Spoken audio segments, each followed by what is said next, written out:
Buenos días, buenas tardes, buenas noches. ¿Cómo andamos, mi compa? Su amigo Carlos Rodríguez. What's up, everybody? Jesse Grandote right here with you guys. What's good? Fry from Fry El Guy Designs. ¿Cómo andan? Ya mero se me olvidaba. See that? Otra vez. Again. In my mind, I'm like, damn. 5th time in a row. I know. Just like that. It's all awkward. Like, Y como, I'm pretty sure you guys are already seeing it right now. Our special guest host today is none other than our good friend of Rojas, Juan Rojas from 8 Segundos, mi compa. What's up, guys? Mr. Discada. Cheer it on, baby. Cheer it on. Mr. Discada, how are you? Yeah. Aplauso, chingada, para más respeto, cabrón, para Rojas. Even though you guys haven't tried it yet, so, you know. We're waiting for it. We're waiting for it para que llegaras aquí con todas las cosas, pero mucha gente estaba diciendo, hasta te mandaron mensajes que yo traigo todas las cosas. Shout out to Ivo. Era Ivo, ¿no? Dice Ivo. Salud para el compa Ivo. Mejor conocido como Raúl Aguacate. Salud. But we have our good friend Rojas today, bro. Vino con nosotros a hacer el special host, mediator. Porque eso es lo que es el bonus episode de meet the host or meet our host. Obviously, Jesse, Fry, myself.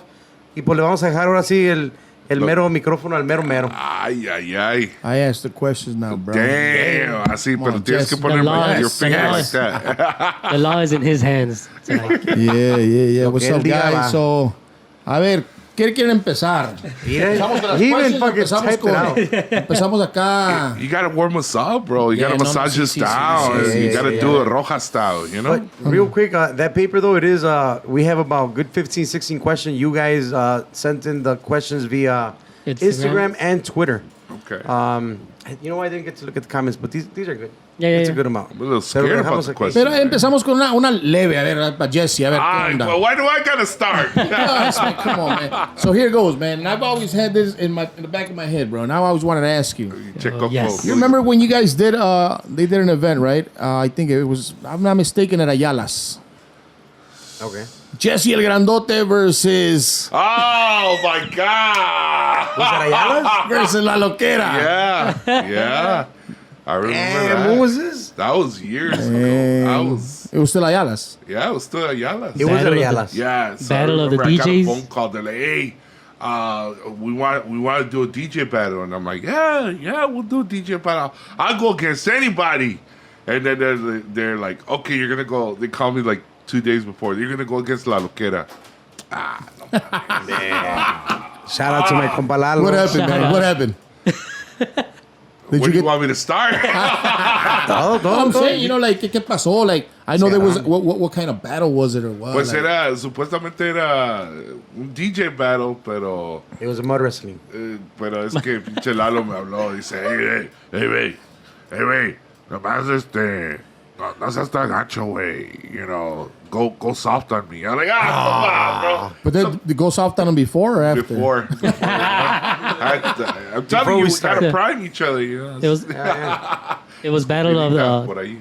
battle of the DJs and battle of the voices, or So, what? yeah, no, it was a little bit of battle of everything, bro. Battle of everything. Who has the deeper voice?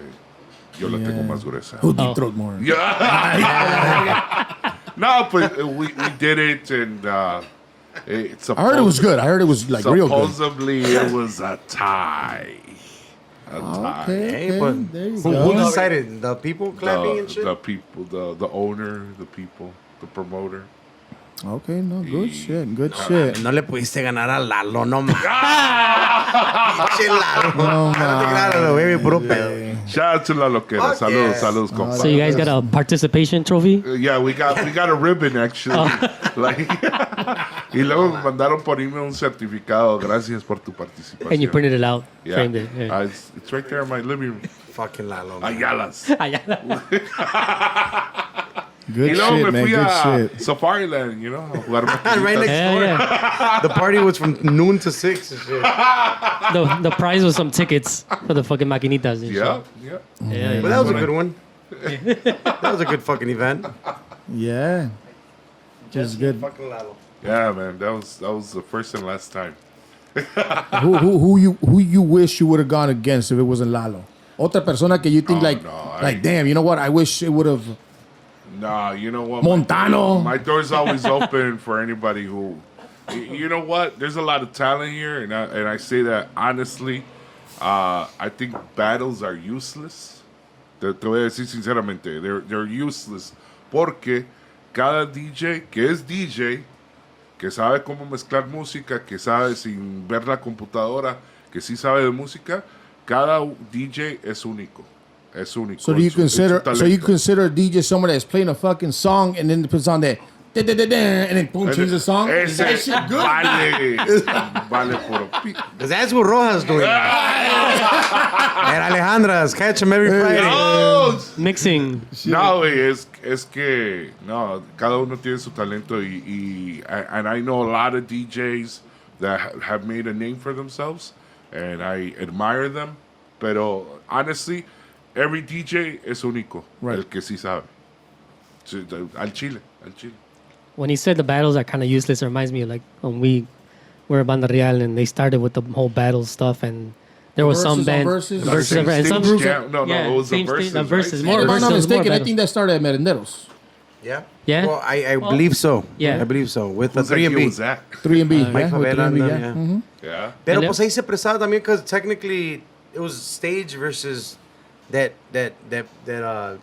second floor VIP Oh, kind the of thing. other back one. stage. Yeah, yeah. Yeah. So that was cool. The concept was cool, man. But I I'm mean, saying that there was like you say, there's one controversy. It was more like, all right, cool. But there was some bands that, I mean, there are some people, DJs, that be like, yeah, I want to battle Jesse for like, you know, for bragging fame, rights for and stuff like that. And there was some recognition. bands that would kind of be like, take it a little too seriously or a little bit seriously, you know? yeah. Back in the day. You know, now, to go back, I mean, I've gotten a lot of messages like, hey, güey, tú vales verga, no sabes cómo hacer música, o no sabes tocar la música, ¿por qué la estás mezclando? ¿Por qué la estás tocando cortito? I've gotten all the messages. I've gotten told to my face, hey, güey, en un año, I'm going to be better than you. Damn, Yeah, Whopper, like- what the fuck, man? Qué vergas, pinche guapo, Just- ¿verdad? just tell 'em, Pero just tell luego les digo, hey, güey, if you're going to be better than me in a year later, I'm going to be even more better than what I am right now. So, Even though I verga, suck, güey. but I'm More better. Or better. More better. Oh, shit. So you guys not fans of battles then, pretty much. For me? Pues ahorita, I mean, you compared it to the live ones. No, I mean, I'm the same way where I was like, when that happened back in the day with Real, I mean, we didn't take it seriously. And we kind of, you know, liked the idea that we only played half an hour and And got get paid paid an for a hour. full set. Full set. Hell yeah, I loved it when Rojas would be like, hey, it's going to be a 4-way battle. Let's go, nigga. 2 songs. 2 songs. 2 songs, So we were same out. price. I said, We're down. I said, here's $25 free song. Whatever cabrones tengan. Hell yeah. Hey, but did you guys have rivals when you guys were singing in bands? Like, fuck them. I think that me personally, I'm not gonna talk for Fry, but me personally, I maybe made up a little bit of a rivalry per se in my mind. O sea, that gave me the edge as far as The like I wanted to. motivation, the You know, when motivation. he says, "Oh, you know, the fucking bands took it seriously," it's not that I didn't take it seriously. It's just I use it as motivation. Like it, you know, oh, we're gonna be with Potrillos or whatever. Like, oh fuck, well they have Fly. You know, like I don't want to fucking look Yeah. bad. De por sí, Fly is a fucking monster. Well, Yeah. let me at least kind of, you know. And even back then, you know, I mean, that's just an example, right? I mean, we didn't really battle with Potrillos and when we were in a banda, but. Pero pues sí, Causing o sea, controversy. Yeah, yeah. Disclaimer. even Disclaimer. whoever we would battle, I mean, de todos modos, uno como músico, güey, pues hay que, es como ir a jugar fútbol, güey, y decir, guacha cáscara, pero pues si se pone bueno el pinche juego, You're going to give it all. you're gonna be competitive. I mean, Yeah, at yeah. least on my end, I'm a very competitive person. What do you guys think that there's more rivalry right now with the bands, like personally or before? No, I think before. Me personally, Yeah. I think it's kind of Yeah? like I was seeing a lot of this, and again, maybe we're off because now we're older and we're not in that same music scene, and it could be that there's fucking rivalry that we don't really know about.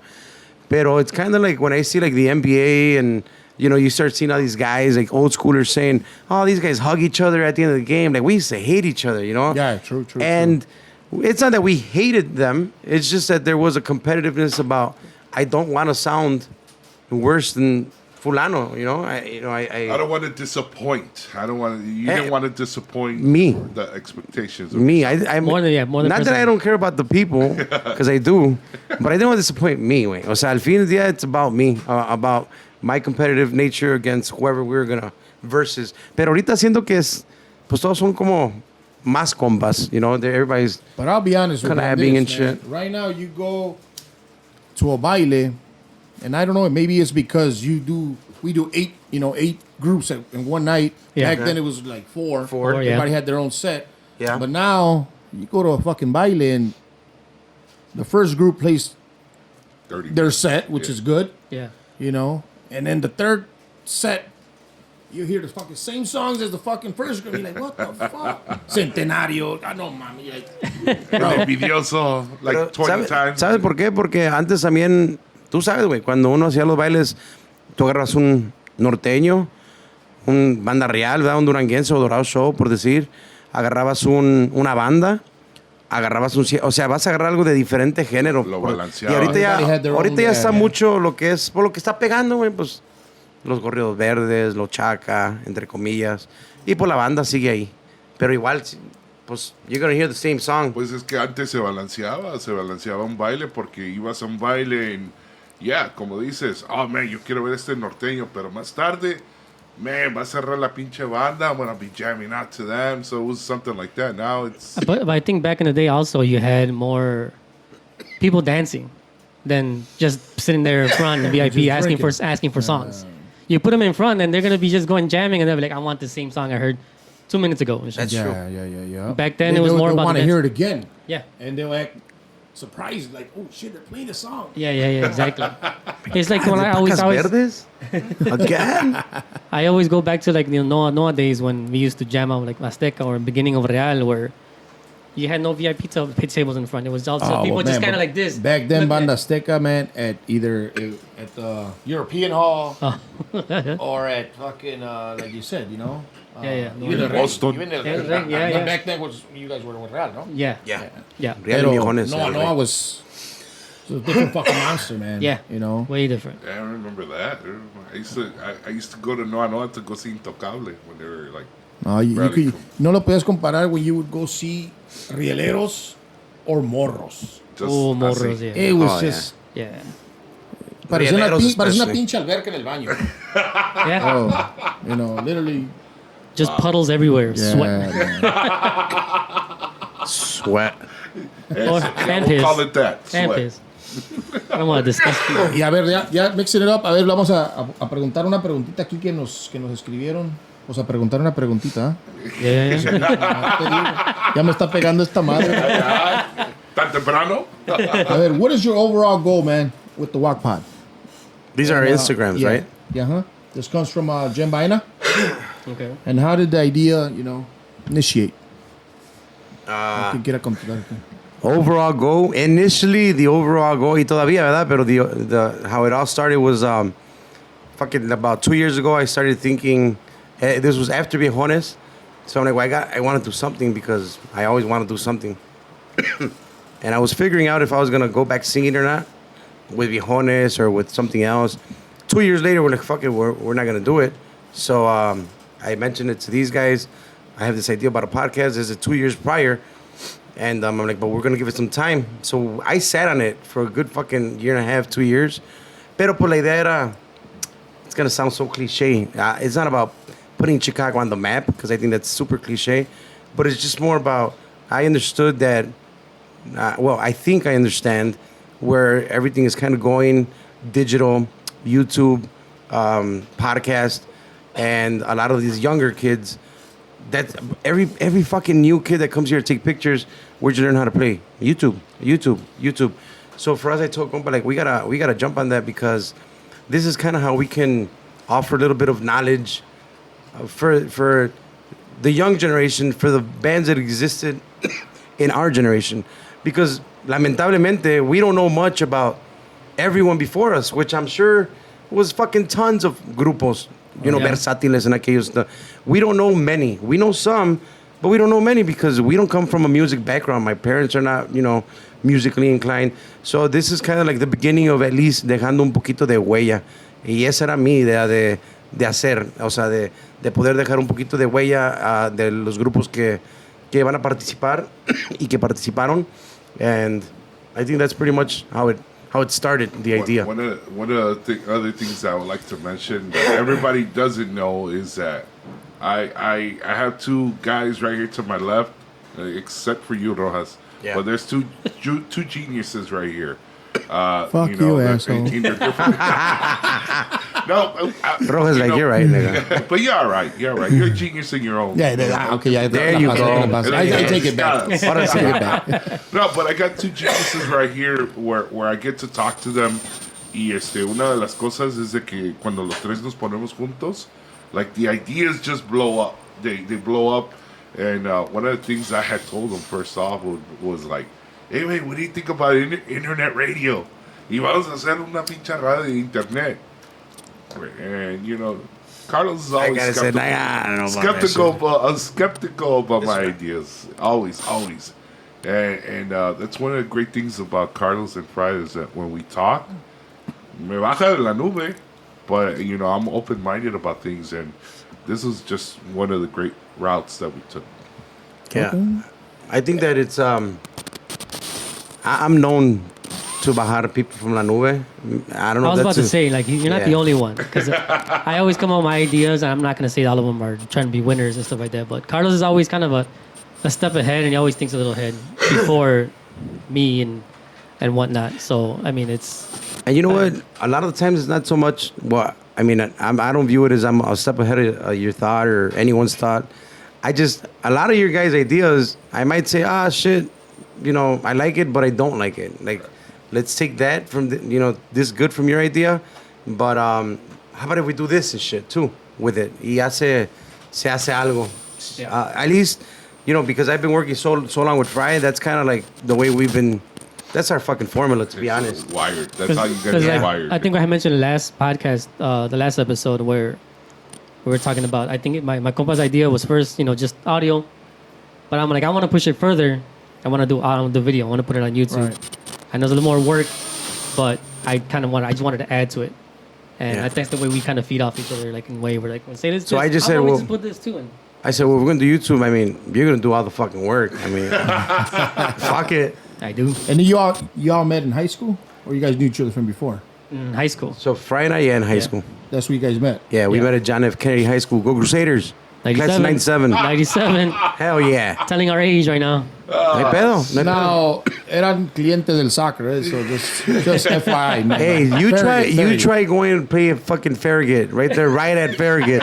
Play soccer. Try to go win. Good luck. And you have all the Caprice Classics, 92 Caprice Classics surrounding the field. I'm straight. I don't need, ni quería empatar. No podíamos empatar, pero todo el mundo no quería ni empatar. But yeah, we met at Kennedy, bro. Yeah. We met at Kennedy in Spanish class Yeah, it was Spanish class. with Miss Oh. De How Leon. the fuck you speak Spanish? You go to Spanish class. I know. Whoa. Hell It was, that? it was an one of easy the- A. Everybody- You want everybody to learn easy that class. the F Spanish? The F is Spanish. It was a fucking easy A that we got a C in it, but Yeah. I don't know how that happened all the time, man. and it was So Jesse. you guys were one of them. Which son, ones? son las una. Son las Son las una. La Suna. Fry was a fucking who spoke English and am hungry right now. Like, come on, man. I fixed it. Yeah, he's better now. Yeah. Y el compa Jesse, we didn't meet him as young. I think you guys have more history from the hood. From You went our, to Latino youth, right? sorry. Hell yeah. Oh, shit. Ya salió el pinche peine, man. I knew you were a little fucking troublemaker. No, Curie Condors, class 2000, baby. So you got a Curie guy, Farragut guy, Kennedy guys. Kennedy guys. But they're all little village guys. That's for But we're fucking all sure. little Yeah. village. All Yes, village. sir. For people Shout that know out. me personally, I lived right in front of Farragut High School. But I still went to Curie High School for high school.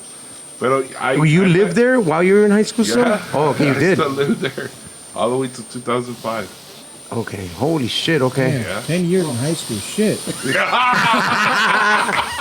That's a motherfucker. Yeah, You must hold the Spanish record. class, bro. A crazy. I kept flunking that Spanish class, bro. Fucking asshole. No, but I think I met, I've always known about Carlos and Fry from the Azteca days. Yeah. You know, I would see them when I started DJing también, you know, in the neighborhood, in los festivales.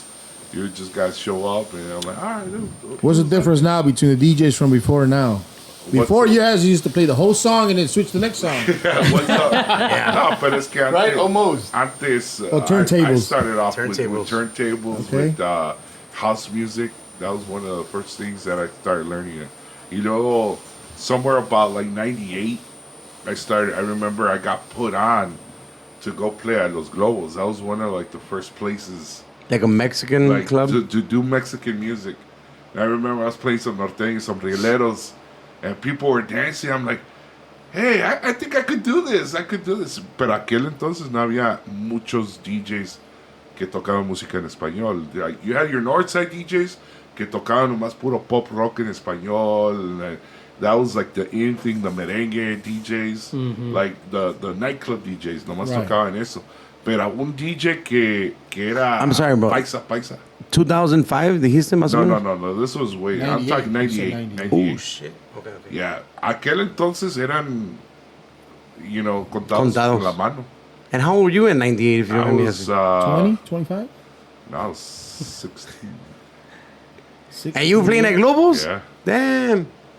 What, Damn. What was your name back then, bro? Oh, man. Yeah. Come on, you happy? You happy to say it, man. That's before his voice changed. That's also dude. before his voice Voice changed. Yeah, bro. This DJ was Squeaky. DJ Cari Verga. Oh, no, that's So, back in the day, What is I used it? to What hang is it? around with taggers back in Oh, the day. we got a Okay, tagger we got a here. tagger. It was my tagging name, which was Smear. DJ Damn, BTB. Were you born to bomb or what? DJ Smear. DJ Smear. Remember BTB, compa? Smear. Smear. And that's And you were a the tagger? crew, and it would be Oh, you were with them? And you would tag? The trains y todo el pedo ahí. all of them, man. No, man. And the CTA and shit? Hey, kids, don't fucking tag, man. Yeah. Now they're like, no, what the fuck? My fence, my garage. And hey, you don't have any But, fucking I- pictures and shit of your tagging name? Nah, I gotta really dig deep. Like, Smear. no, Pero it's nomás 'cause era my mom smear. hated that, bro. My mom me veía todo y lo veía como gangas. So she's like, Yeah. pinche ganguero. And she would rip all my shit. Yeah. Man, how long did you do tagging for? Well, He still this does it. was He tagged the back wall right now. right there, bro. Oh, shit. Nah, DJ Smear. I was Okay. young. I didn't know that one, though. I swear to God, I didn't know that. No? It started in grammar school, bro. Y luego, I kind of did it a little bit in high school, and then, but in high school, I had a path where it was like, yeah, all right, I'm taking DJing way too serious now. Like, I was making money, you know, in high school. Like, fuck. Ya estaba haciendo los bailes. I was doing homecoming. I wanted to do prom for my own high school at that time, and they were just like, yeah, let's do it. And I was making a business out of it. So then that's when I started choosing my career path where, like, all right, my career path is to be a DJ on the radio. Right. Yeah, that was my goal.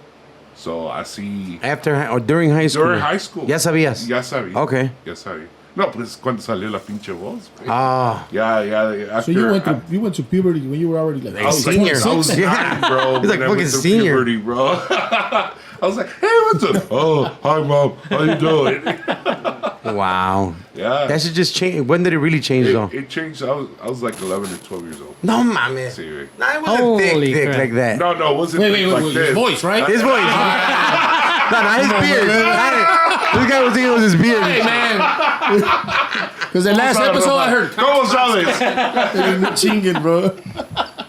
We should have showed him that cock conversation. Yeah. Oh, dude. Give it more context. No, it was deep, but over the years it got refined a little bit.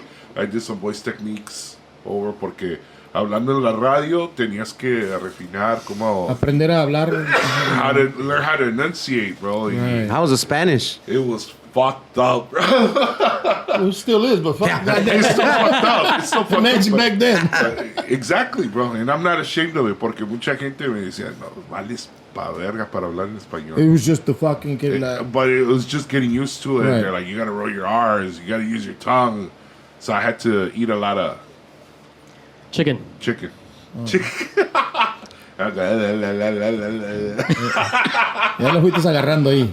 Y de allí lo fui agarrando, güey. Nah, but that was some of the cure paths. Not to veer off for what we're talking about. Right, no. Compa Fry, a ver usted. What was the question? Like during grammar school, what grammar school did you go to? I went to, I was always in Little Village, McCormick, right there on, Oh, shit, so you too. yeah, right there, On Sawyer. 28th, yeah, on Sawyer. And then I went to Madero, when it was next to Salcedo. McCormick Branch or something. Yeah, like that, McCormick what it was Branch, called, and I went to Madero. I was there. You're also from Cristiano or where? I was on 28th in Cristiano. Damn. Yeah. Okay. 23rd? 2030. What was your nickname in grammar school? In the hood. I was not, I didn't have one. Come on, man. I didn't. Come on, little on. puppet.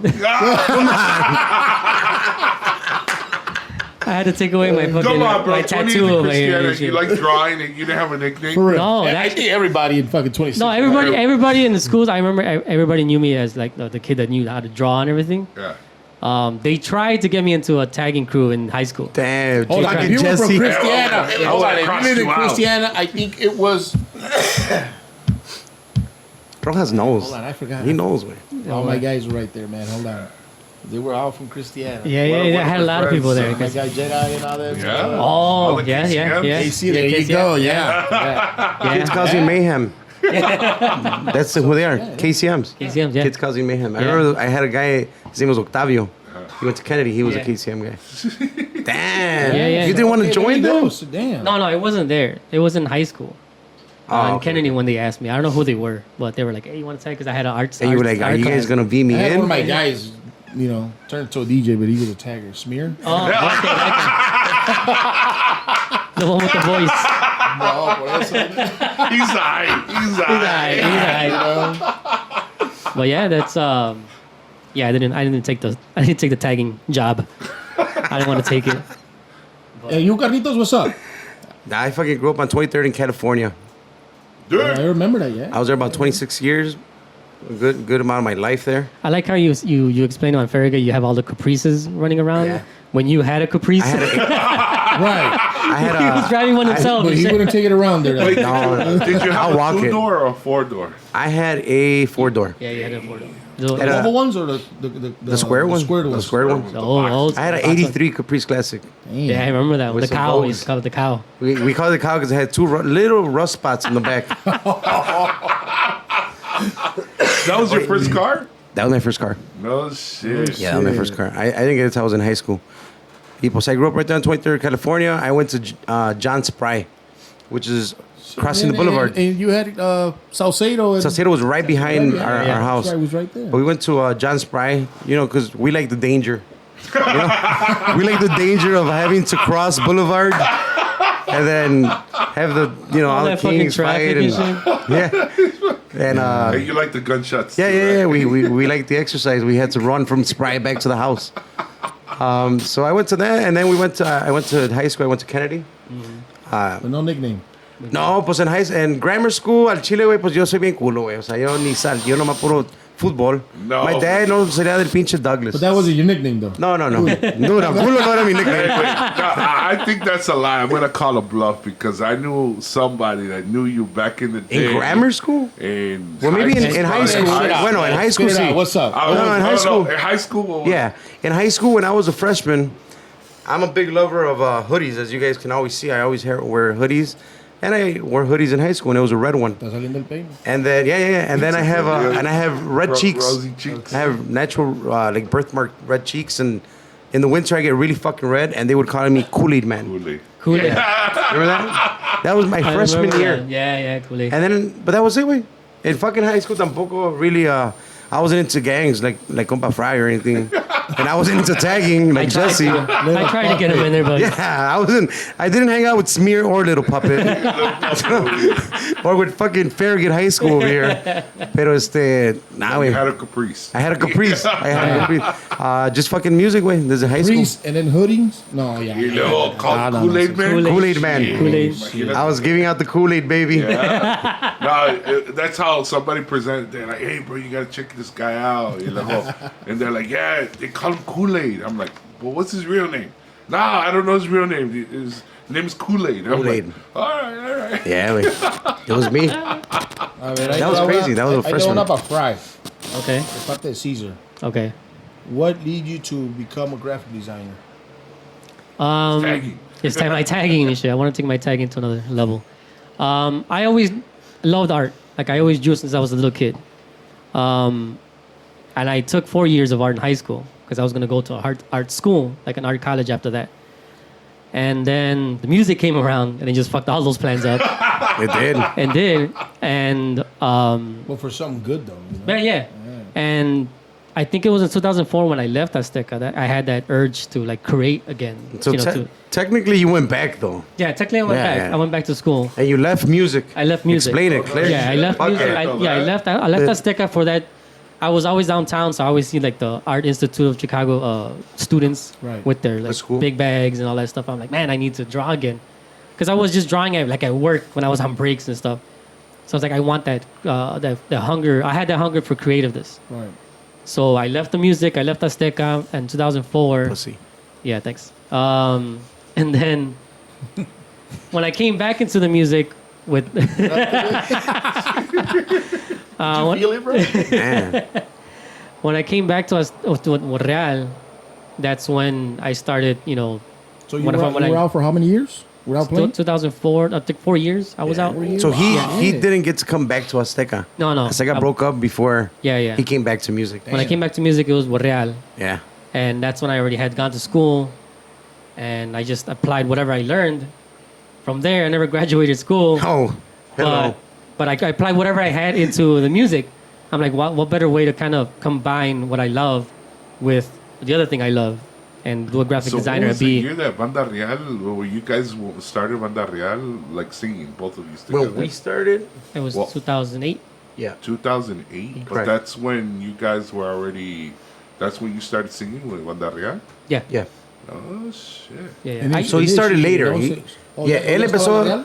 Bueno, as far as singing, that's when he started, 2008. Yeah. He technically joined Real a couple months before I did, I think. yeah, a few months before, because we already had the other singer, and then I think I was just taking a break. you were taking a break or something, and then I think we had like a couple gigs maybe or not. I think that was with it. Azteca. Azteca still had a couple of more gigs, and then I joined first. I helped out Danny, Compa Torch, and then Carlos came in. Yeah, But that- I tried out. I think we had said in the Banda Real. Well, I tried out as saxophone in Banda Real because I always knew how to play saxophone instruments. But I always do segundas in Azteca. Like I would do like coros and stuff like that. And then that's when I started actual being a segundero, actual singer on like that's just the singing with Real. And that's when, like I'm saying, where it started with the whole graphic design. I'm like, I know Photoshop, I know this. I'm like, let me just get something started. And Your first flyer. my first flyer for Who was for it Aguacate for the Black Wednesday at Marielas.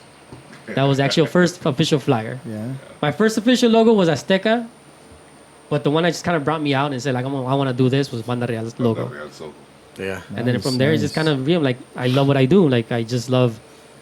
I always used to criticize like the posters back in the day. It used to be like that one color or a pink and the purple colors. I'm like The blue and yeah, maroon. like the one fucking color Right. kind of posters. I'm like nah, like the really kind of messed up like iPhone or well not iPhone back then, but just Polaroid Razors. like pictures of bands. Right. I'm like I always wanted to improve. Like there's better ways of doing this stuff.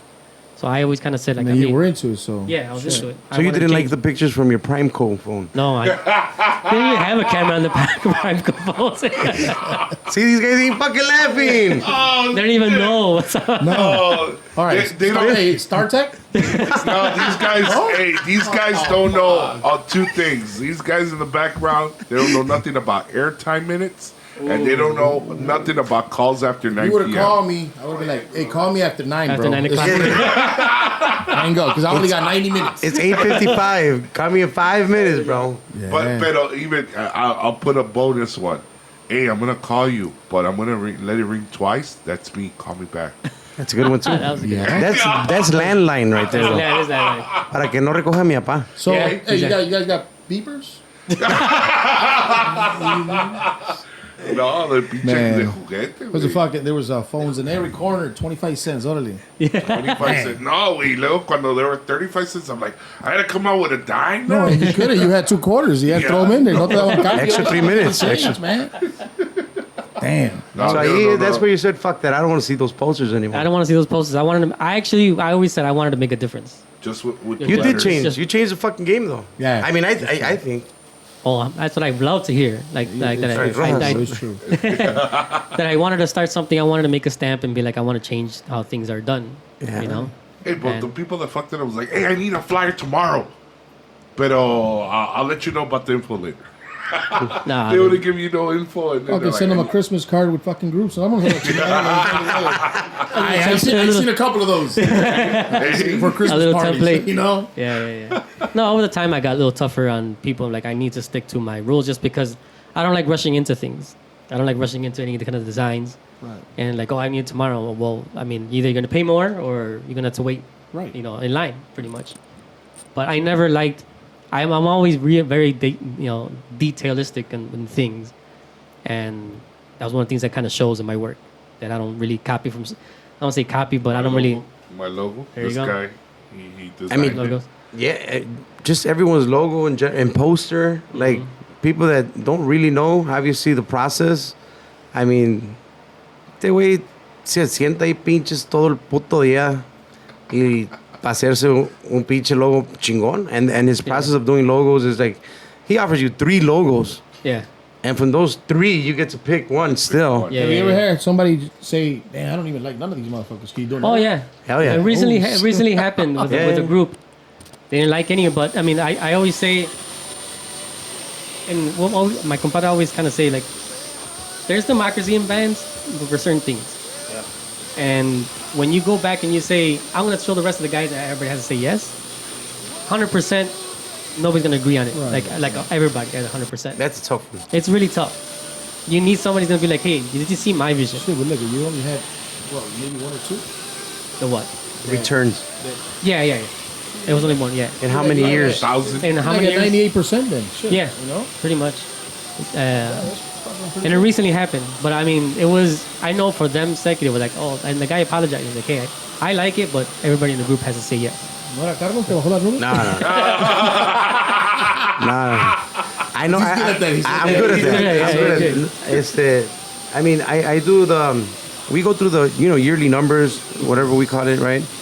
And this guy for the last little bit of just to get an idea, for the last 3-4 years, he's been averaging about 50 to 55 logos a year and 50 to 55 photo shoots a year. And mind you, you got to multiply the logos times 3 because he's giving you 3 Three samples. Yeah. 150 logos. So he has to come up with all these different designs in a year. Yeah. Like, it's just fucking nuts, güey. Yo me quedo como, no mames. It's a little crazy, It's güey. like fucking doing one a day. Yeah, pretty much. Pretty much. Yeah. Yeah, that's a good way to look at it. And that's what I say. I don't rush into it because when it comes to a logo, I take the whole day, starting from when I get here. Shit. I do the 3 samples, tweak them if I have to, and then I send them out. And then working with the customer to be like, oh, le cambias aquí, we like it, but the little changes, which is cool, and then finishing it off. And that's a whole day. 80% of what they like Yeah. about it, you just have to do Yeah. a quick check. Until they say, let's go, then it's done. Okay. Yeah. And then doing a little Photoshop work on it, make it look all fancy, whatever. Have you ever And did one that you didn't like? Oh yeah, I mean and we always and get. if the other person liked it? Oh yeah, we always go through this where I kind of. Just like the logo, the first one. Pero Exactly, there you go. es que sí ya estaba madreado desde el día que lo trajiste. Every time I kind of show, I do a logo, I do the 3 samples. I always show my compadre. And now we have like a little contest. Yeah. Who do you think is going to win? Which is gonna think gonna win? And if he likes this one, I'm like, I like this one. I really like this one. And we pick like 2, and then they pick the other one we don't like. The third one. Now we don't like it, but as the least favorite, you can And say. has somebody picked that And one? somebody Oh, yeah, will pick yeah. that one. Yeah. A lot of fucking A lot of Gusto fucking de la time. persona. Sí, sí. So yeah. It's crazy. But yeah. one thing that I've heard from people, from customers, is like or maybe a very few people that do that. A lot of the old school like people that would do logos. Boom, aquí está ya. Yeah. Aquí está, te gustó, no? Te You gusta still pay que me. te guste. And I'm like, I can't do that. Like I'm as a musician myself, I can't put myself to do that. Right. Because you're putting everything into as a musician, and then you're putting money into it. You got to be 100% that both sides like it, in my point of view. Gotcha, no, So it takes a while. So, but yeah, both of my loves in one. Es todo. Badass. Yeah. Ya saben, This is para que from sepan. Adrián from Durango. Hell yeah. All-time favorite group and songs. I guess I'll start with you, Jesse. Oh man, I'll be No the freestyle last shit. one, bro. No little Susie. Smear. So, man, no, man, all-time favorite group, Intocable. Intocable, bro. Yeah, you do that off the bat. Stop. Yeah, Bro, you were just saying I was fuck talking shit right about here. them, but I mean, backtracking. And your song, don't fucking say No, another fucking group song. Ahorita el pinche teléfono, güey. No, and it's probably another group song, bro. Like one of my favorite songs is La Cosecha, but I like it with Los Viejones. And you know why? I just recently went to freaking Mexico, bro. And Pero la cosecha, porque hay dos, güey. La cosecha esa y la cosecha de mujeres. No, eso también. Se llama La Cosecha de Mujeres, esa canción. Pero también te gusta esa. También me gusta esa. Que la cante Julián, esa. No, but yeah, everybody knows that. Who knows me personally, Yeah. Intocable. Y la cosecha. But La Cosecha. I'll talk shit about Intocable right now, recently. Because they didn't come? No, they're gonna come already, but I feel like Ricky's a Republican, you know, for Well, political reasons. He's Texan. Right. He's Texas, yeah. He's Texan. You go back. Compa Fry? I really don't have any favorites, and I know it sounds cliche just because I have So this is favorite group, though? You have a favorite group? I Or don't maybe really one have or a- two? I don't know. Three? Look, Because you like... Do Three. Well, Give us three samples, nigga. Give us options. yeah. I would say Te definitely. la mamaste. Give us three. I would say definitely one of my top ones is Recodo. Okay. But Musically, when? What phase? since the beginning. I'm a big fan of Cruz Lizárraga. I want the whole story of it. Yeah. I'm a big fan of like those 40s big band music, like the big bands and when it was de viento, yeah, just yeah, de doing viento. everything and Yeah, okay. the I- jazz kind of stuff. And then Cruz Lizárraga did that in banda, Right. and that's how he started. And I love that. Like nobody kind of gives him respect for that. So after that, hearing him for the longest with Julio Preciado, I'm a big fan of instrumental music Right. with banda, and they're like one of my top ones. Definitely, I can't tell you a favorite song, but I can tell you like Recodo is probably Okay, one of my how about favorite. a favorite song that you guys play in Real or Azteca? Make it easier for you. With Viejones, no logré olvidarte. Okay. That was one of my favorites. And I know we played Cosecha with Viejones, but I loved it with Real. Okay. And Azteca, Más movidita, ¿no? yeah. More noise. to Well, I mean, it. that's when I first heard it. You More know, like instruments, yeah. There was a little bit more. I love the saxophone. I'm a big saxophone guy, so when we started with saxophones. I just like love the tone it would come out to. Azteca, I mean, I can't really tell. I can't really say which one, but at least for the like Real and Viejones, that was those two songs. Okay. Convita Carlos, I know you got a fucking whole... Because I'm kind of the same way. I don't know if I have like a favorite. I can tell you maybe depending what part of my life and shit. Yeah. Because I grew up as You had a Caprice. solid. Yeah, I had a Caprice. So you have to bump that So easy. check it out. I had a Caprice, but you know, Pull out? I grew up. No. Well, I had a pull out, but it was a Kenwood. And You could have played that easy shit. and al Chile, when I was growing up, I'm talking about early, I was fucking Grupo Versátil, bro. I was very into Temerarios. Ahorita no te puedo cantar pinches canciones. I have to read the iPad, pero las de Temerario, güey, no hay Something como that's si still in nada. your head. Oh yeah, I grew up with Temerarios, with Brindis, with Liberación, like that kind of grupero. Yeah, all that shit. Yeah, Yeah, okay. I grew up with that. I'm talking about 12 to 15. I really didn't know too much about norteño. I wasn't lying when I said, I grew up terreno. They were my fucking norteño, teachers and shit. Right. I really didn't grow up listening to Tigres or Ramon or none of that. Like, it was reino, tremendos. Then I fell in love with banda in high school. Y ahí valió madre. O sea, ahí es donde I fell in love with Julio Preciado. And I fell in love with singers, o sea, their style. Mimoso, Carlos Sarabia, huge Carlos Sarabia fan. Luis Miguel, Mark Anthony. I listen a little bit of everything, Alex Ubago. I love La Academia, First Generation, Yuridia. A lot of shit, a lot of singing stuff. Michael Bublé. We can keep going, but I mean, that's my favorite shit that I like to listen to. I like to throw something. I met Yuridia. She came to Chicago. Yeah. She got man hands, bro. She's big. She's a big girl. bitch. Yeah. Huge bitch. I went to go see her in Colorado. Well, no, I went to go see La Academia in Colorado. That's how much I was into them. Got man hands, bro. Yeah. But yeah, that's kind of what I You like. fell in love with her hand. I think you did. I think he likes the Que me man hands. agarrara, que me agasajara con esas pinches manos. Escuela, chica. Is she tall? Que te agarre las shishis. See? Yeah, she's a top chick. And then as far as songs, I don't know. You know what? Really quick, I want to ask you guys. Well, in grade school, they do the yearbook thing. I was in grade school. Yeah. And back in my fucking day, in grade school, it wasn't like a cool thing to listen to paisa music, right? Yeah. If you were not, if you were in the all English class, right? Well, we're talking. You recall nicknames. We're talking Yeah. about that it was Reno. Yeah. You know? And Yeah, in my it's- yearbook, at that time, one of the questions was, "What's your favorite fucking song?" And Boys it to Men. fucking no, right now I'm gonna admit it because it was something I can't forget, güey. Y me dio pena, güey, poner la industria del amor,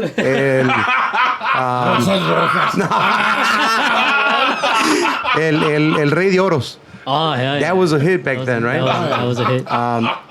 And you know what I put? You're laughing. You're gonna laugh now. I put motherfucking H-Town knocking the boots. Not gonna- That was worse, bro. I know that pa' que veas. Holy shit. Hey, I listen to everything, güey. But that was my 8th grade favorite song. H-Town knocking the boots from Houston, baby. But in reality, it was Industria del Amor. Just so you guys know. But it shows a lot, like how, like we had talked about that, like back in the day, It was you were fun, you bro. you were you were criticized if you like criticized paisa a music. lot. Yeah. We had this conversation a long time ago with Robert from Escuela in your garage, and we had came to a realization like now the younger kids get introduced to this paisa music since they're young, Badass. and we get introduced by our parents, but outside of our homes, like it was just like, oh, you like that paisa music? Like it was just kind of crazy. Well, it was unheard of. It was. The music it was. I got introduced. Well, my parents are a little bit older, so I knew like Sonora Santanera, all the Sonoras. Like that's all I knew, and my family's not from a background of musicians either. I was first generation, where I got to hear everything. But then I remembered all the music. Like I could still place it like right now. Like, hey, ponme la de Perfume de Gardenias. Oh, I got you. Boom. Pero like it was still frowned upon, listening to Mexican music. It back when I was in mostly grad just school, like high kind of you put it onto, oh, that was your parents' music. Like you listen to your parents' music, like that's kind of crazy. I'm like, yeah. It was funny because going back to the high school days, I'll be playing house, I'll play hip hop, I'll play everything, but I had to play one paisa song and I would just win the whole Mexican community with La Aventura by Costeña. Oh, back in that day. El Coyote. when Coyote, I was- yeah, that was Yeah. Coyote. You played that, boom. That was a shit. Yeah. Every They still Saturday- play that shit, probably. Yeah. Every Goddamn Saturday radio. you would hear that fucking song at Noa Noa. Yeah, You would hear at it every time, like house party or something like that, it had to be. Everywhere. Hey, how about when back in the day in the clubs too? Now we're gonna sound like a back in the day podcast. At the clubs, when you knew it was over, they would always put a mariachi song. Right? Like, Chente. it was always a Chente. Chente song. shit. Oh yeah, fucking La Quinta, fucking no, no. I remember- And then they started doing it at the nightclubs, at the English clubs, Yeah. Yeah. Fucking started Start putting mariachi yeah, song? mariachi I song. remember they used to do that at Club PM under OK Corral. Oh shit, Club on the PM. basement. in And the it used to be basement. all like, not gonna say house, but it used to be like rock en español and all that yeah, rock pop. And at the end of the night, turn on the lights and boom, Chente would come out. You're like, You all already right, knew. Bro, it's not like Studio 63 where you had to play Tainted Love. It was a must. You had to play that. Time to go. You know about Yeah, that shit? yeah. You know about Tainted Love? Well, that's because they used to play that motherfucker all the time. All the fucking time, bro. So I'm Oh my okay, god, I got so sick. I didn't like it. I was just like, all right, it's time to go. But That's that our cue, fucking dude. song, bro. I fucking hate it because it was time to go. I played it for 6 years. Wow. Every That was the last one. fucking week. Yeah. Shit. Sorry to hear that. Yeah. Sorry for us. That we go. A ver, otro. ¿Qué más hay por ahí? From Angel. What age did y'all start chiefing? Ooh. You know what? We were late bloomers, man. Oh, well, yeah, I very mean, late. I in was comparison especially to you goddamn 13-year-old kids that are out there smoking right now. And it's I mean, legal now. Yeah, and it's legal. No, I started late, way High school. after. After. Wow. Yeah. After Yeah. Yeah, because you know what? In high school, I was fucking in love with soccer, way. O sea, yo me You played enculé. sports, yeah. Yeah. I was like, nah, I'm straight. Wow. Yo soy pinche dile no a las deportista. Yes. So it was after high school, bro. So after 19, sometime after 19 I started. But I started, no mames, o sea, light.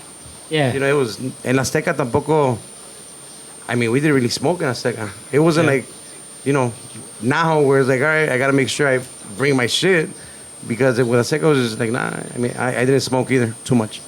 But I started late. Ahorita es cuando estamos más fuertes que nunca. No sé. Yeah, I think We're it was going even, strong. Making up for the times. Long. Yeah. I was even later than that. Oh, yeah.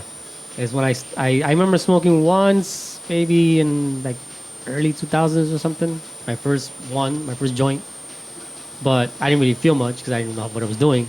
It wasn't until we started living together at the Studio 85. That's when you really started? That's when I really started. So that's your mid-20s. That's my mid-20s. Yeah. I really started smoking around there. We moved out there when we were about 26. Yeah. 27. I was 27. Yeah. Shit. Yeah, that's You're when I late, really late started. bloomer. I was really late. Jesse, you don't really smoke, I'm a right? lightweight. 1994. Oh, man, but you started before all of us. Yeah, but I remember I was a big fan of Cypress Hill, the hip hop Yeah. band. Oh shit. Yeah. That's all they would talk about, weed. And I'm like, Yeah. I want to see what this is. What is it all about? And then I remember I posted up. I had posters, legalize it. I had a black light in With my the black room. light. Yeah. My family's super. Did you ever used to religious. use it on your bed too? Like, Hell no, you didn't do that. Las sábanas las cambiaba cada otro día. No, I had my family is super religious, so ella todo eso mi mamá, and they're like, quítame esa chingadera.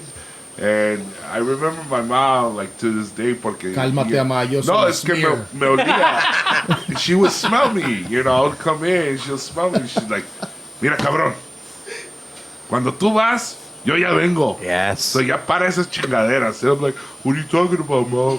What Red ass eyes. yeah, right. What are you talking about? Burnt ass And then- fucking thumbs and and then I shit. found out Visine.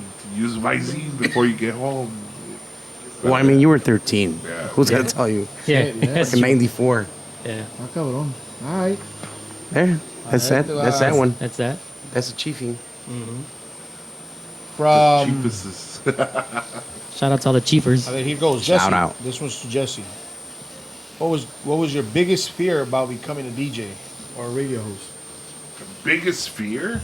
Wow. Well, you kind of said it, right? Couldn't speak Spanish. Yeah, I mean, just the acceptance of people, especially Getting for people- criticized or booed?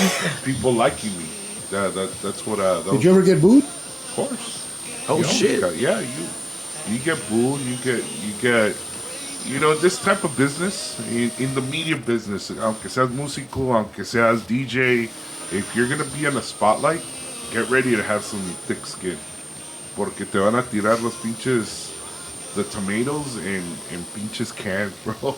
Still in the cans. They're gonna throw everything to bring you down.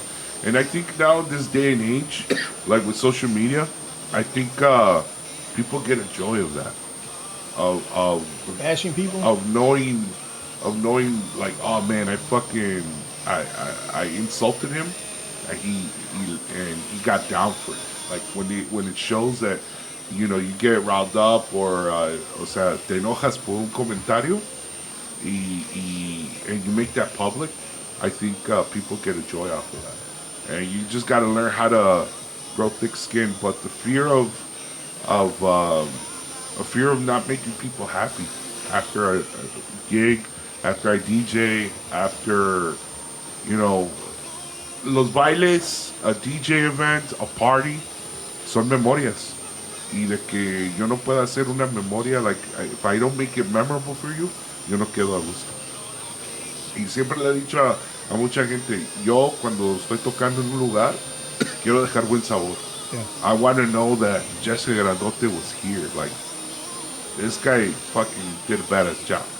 And for me, that's the biggest fear when I don't get a compliment. Like, and it's not about ego or anything, but I just want to make sure, like, hey, like your customers, you want to make sure that they're happy. Right. I want to make sure that everybody's happy. Because realmente, sin música o sin nada, no hay una fiesta. Right. I can see that. Yeah, I felt that. yeah. I think this question goes out to all of you guys. And, well, Hey, tú también, si tienes cualquier pinche pregunta, jálese. You're the host, bro. You're the host. Okay, let me warm. You're warming us. Okay, okay. when and Los Viejones coming back. Oh shit! Classic. I like what you said, and that And- fucking part was not in the question. Yeah, It was, that, man. that was ad lib. You see, you just happened it right now. I already know Rojas. Plus, I typed those questions out. I was printing them out. When? I'll let him answer the when part. I'll do the and. All I gotta say is I'm waiting for him. No, it's the. I mean, we would like to. I mean, we could probably do a jam out and whatnot. As far as getting back together, like I just don't see it. And that's just being honest. We gotta respect like my compa Goose, who's in Los Leos right now and he's kicking ass. We're not gonna, try to take somebody else from another band back into what we had. You know what I mean? So what about if somebody would say, you know what, hey, I play the tuba, hey, I play this and I play that, and you guys couldn't make Viejones back. Nobody's You two better guys- than Compa Goose. Nobody's better than that. No, but I'm Would saying you guys think about it?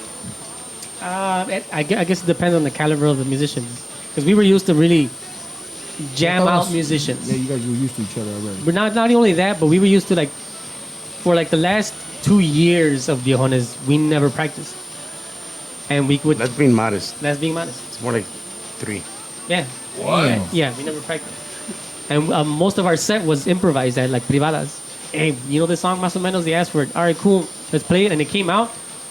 Like, hey, that was pretty cool. Let's keep it. Let's keep it. And that's how it came out. So we were so used to that, having our musician guys that can just ad lib and just kind of do that on the spot, just come up with some songs. Right.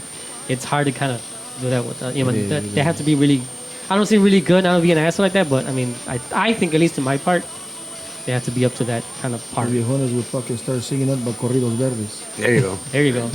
There you go. Now you're talking. But I'm always open to saying let's jam out, do stuff like that. So Right. Yeah. I mean, when it's not gonna happen. I mean, no porque ya no queramos, pero when it first happened, we can't even honestly, to be very honest about it, we can't really use a name either yeah, to do big stuff. Yeah. If we would want to do it. There's another Viejones that reached out, to our lawyer about using the name because it's Viejones de Linares. I think they're in Mex. yeah. And back when we started Viejones, we had no intention of doing anything big. So for us, it wasn't like, oh, let's go register the name now. We just wanted to work. We just wanted to play. I don't know why the fuck they're tripping about it. There's fucking Caetes de Linares. Yeah, I 1, know. 2, 3, 4, 5, Yeah. 6.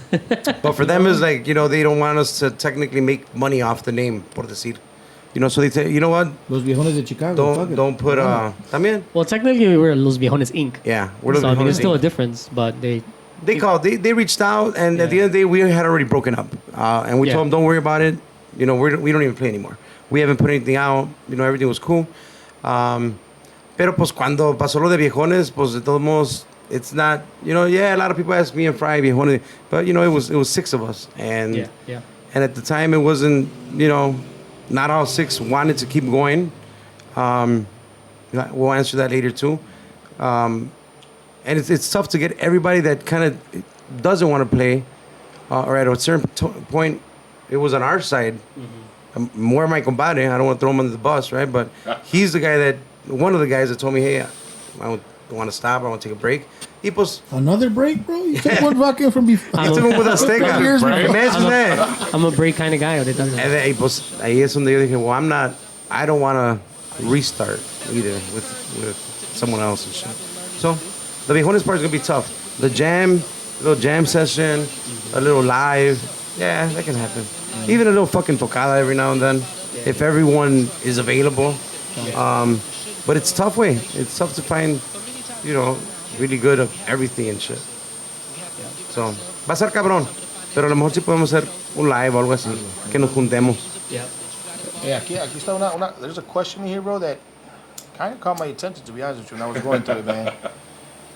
What would you be doing if you were to become a DJ? This was kind of go for everybody, Well, DJ, musician, anything? Yeah, if si no, nunca hubieras tocado las pinches turntables ni nada. Siempre me hubiera gustado la música, but al Chile, I had... Espérate, but y el chile, güey, como... al Chile, el que te gusta. I had a crossroad. Like, I had to choose some paths early on in my life, and one of the things I was really, really intrigued about was being a cop. I wanted to be a police officer. Y yo andaba entrado en todo eso. Quería, desde morro. Porque jugaba cops and robbers el Sí, cabrón. güey. I wanted the badge, I wanted the gun, I wanted to be the good guy. Y no, pues I wanted to be a police officer. Oh, Pero shit. llegó el punto en mi vida donde era, hey, ¿le metes a esto o le metes a esto? And it was one of the, again, talking to my mom, you know, porque ella siempre me avisaba, like, hey, she was my advisor Right. in my life, because she's like, hey, cabrón, si no le metes algo a una cosa 100%, no lo hagas. That's what she just, and that's my theme in life, bro. Si no le echas 100%, don't fucking do it at all. Right. So at that time, I was like, fuck it, man. You know, I already got the taste of how DJ is. Déjame llegarte. Money every weekend. Money every weekend, meeting everybody, meeting a lot of people. Then it started getting to the point where you're meeting artists, meeting local artists, and you want to collaborate with them, meeting other DJs, and then, you know, networking. Networking is so big, where you would meet other DJs from other genres, and then you would see them like, cabrón, they got better equipment. Hey, I want to try to get that. I want to try to get this. Let me work harder for this. It got to a professional level for me, where it was like, okay, ya me puedo distinguir como DJ profesional. Right. Because I'm not just a local DJ here, and you know, and with the help of AMG, I established the DJ title going out of the country to DJ, going to other states. O sea, yendo a México, yendo a otros estados. Multiple times. Saludos. Saludos a mi compa Gallo out in Kansas City, and just going to California, going to doing a lot of stuff. And I couldn't have done that with AMG, but it was part of the networking, Right. of knowing, talking to people, and knowing people knowing your work. All right. There we go, right here. A designer or a fucking. I think Little Yeah. Puppet was a gang Little- banger. Yeah. I would have been a tagger or kept on my gangbanging business. I Shout out think to Ghost 240. Hey, you're throwing out real names, man. We're just making them up. That sounded just too sounded real. like Fofo's name. Ghost or Casper. I think if I just think if the music wouldn't ever came in, I would probably went to like an art school and just done something from there. I don't know exactly what, but I had to deal with art. Okay. I know that was my thing since I was a kid. And drawing was my love, like comic books. I always kind of try to draw that, but just drawing everything. So if I didn't have to come into the music, then it would have been some kind of art, something. Maybe it's still graphic designer, or maybe like some that I know I probably would have gone to. So I wanted to go to Art Institute, like one of the good schools downtown, and be in art. So you would have been. Well, that that's where guy- you went. No, I didn't go to Art Institute. Oh. No, I went to another cheap school. So you would have been that guy drawing that fucking naked guy, you know, Yeah. I could've been there. overcompensating, Yeah. drawing dicks. Yep. Oh shit! There you go. Your favorite. Your favorite subject. Hey, but somebody told me that you're you're into Star Wars, bro. I love Star Wars since I was a little kid. I was a nerd. I mean, I like all this. I'm a big nerd. But you Star got Wars. You got Chewbacca next to you. Yeah. It's dead, güey. Come on. He told you not to tell anybody about Halloween costume. Oh, my God. Yeah, but a big shout out to all the Star Wars fans out there, and people know me already. Like, Is there a special? no, that's Star that's Trek. Star Trek. Don't insult Is it. this one, right? Sorry. No, That's the Rojas. yes, Luego a veces es así. Oh, you know, Depende, depende. También es Can you blur that? I'll blur that, people. Don't worry about it. Big ass You man. gotta use the You little gotta- thumb too. You know? Oh, there goes our host for monetization now. But yeah, I mean, Where were you with? he asked me if I was a The Star Star Wars fan. Wars. Yeah. Oh, But what would you be if Nah, music fuck. didn't come through, right? That was the question? Or we're not doing what we're doing or whatever, right? Yeah, if you're doing what we're doing. I like to cook, way. I like to cook. When I was in high school, believe it or not. How come you didn't tell him to fucking do these colors? Yeah. Shit. Now you know. Yeah. When I was in high school, Cooking class? no. Because of soccer, I got offered a little fucking like, I don't know if it was a full scholarship or a half scholarship to this college called Kendall College. It's right next to Northwestern. I went there for a summer, like a summer program there at Northwestern for soccer. Y el Kendall College me ofreció algo para ir allí. Pero yo dije, pues, there's special, it was a culinary school with hotel management. So, you know, my little village mind, in a way, was like, ¿qué verga vas a hacer trabajar en un pinche hotel? O sea, I didn't see anything to it. And the cooking at that time was not what I wanted to do. Right. But I discovered that I liked cooking later. But I think I would have done something with maybe cooking and shit. Plus, I love numbers, though. I mean, I used to work at the Chicago Board of Trade. Chicago Board of Trade, sorry. So that was like my dream job, honestly. Like that was You shit. were there for a while, no? I was there for about 14 years. Oh, shit. So we were there I was one of the crazy guys screaming and shit. A little 24, bit. 24, 24. Like yeah. that. Así, man. Throwing no gang signs. So you already knew it from coming from the hood? I already knew. I already knew the signs. I skipped the level right away. Like, oh, we didn't even train this Now guy. this is easy. All right. Yeah, I was there. So I love numbers and fucking I was there for a bit. But then, I did the whole Merenderos thing too. I kind of managed Merendero, the new one, the one on 31st and Cicero. Y ahí también, the whole food thing, the restaurant business, siempre me ha llamado la atención. Right. So I think I'll be probably leaning about that direction, maybe. Maybe probably would own a restaurant right now. Maybe, Yeah. yeah. Pero pues, I'm fucking happy with what we do and shit. That's good, that's good. Hell yeah. Yeah, que hay otra preguntita, but I think you guys kind of answered it. Why did you guys stop singing? So kind of like just because you guys Wanted to take a break and Yeah. you Get didn't my want to breaks. start with nobody else singing, Yeah. Sure.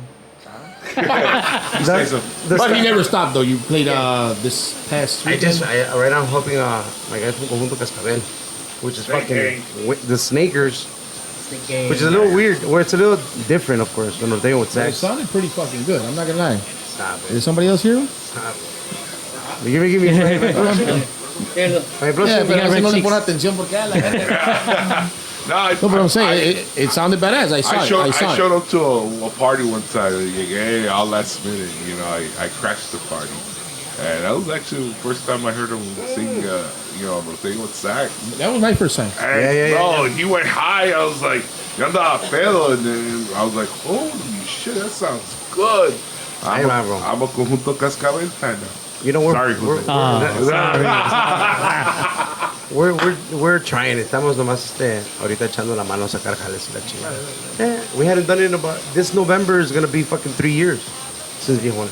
Yeah. So I mean, we were off for about 3 years. So it's kind of crazy to go right back into like a norteño with sex shit, but it was cool.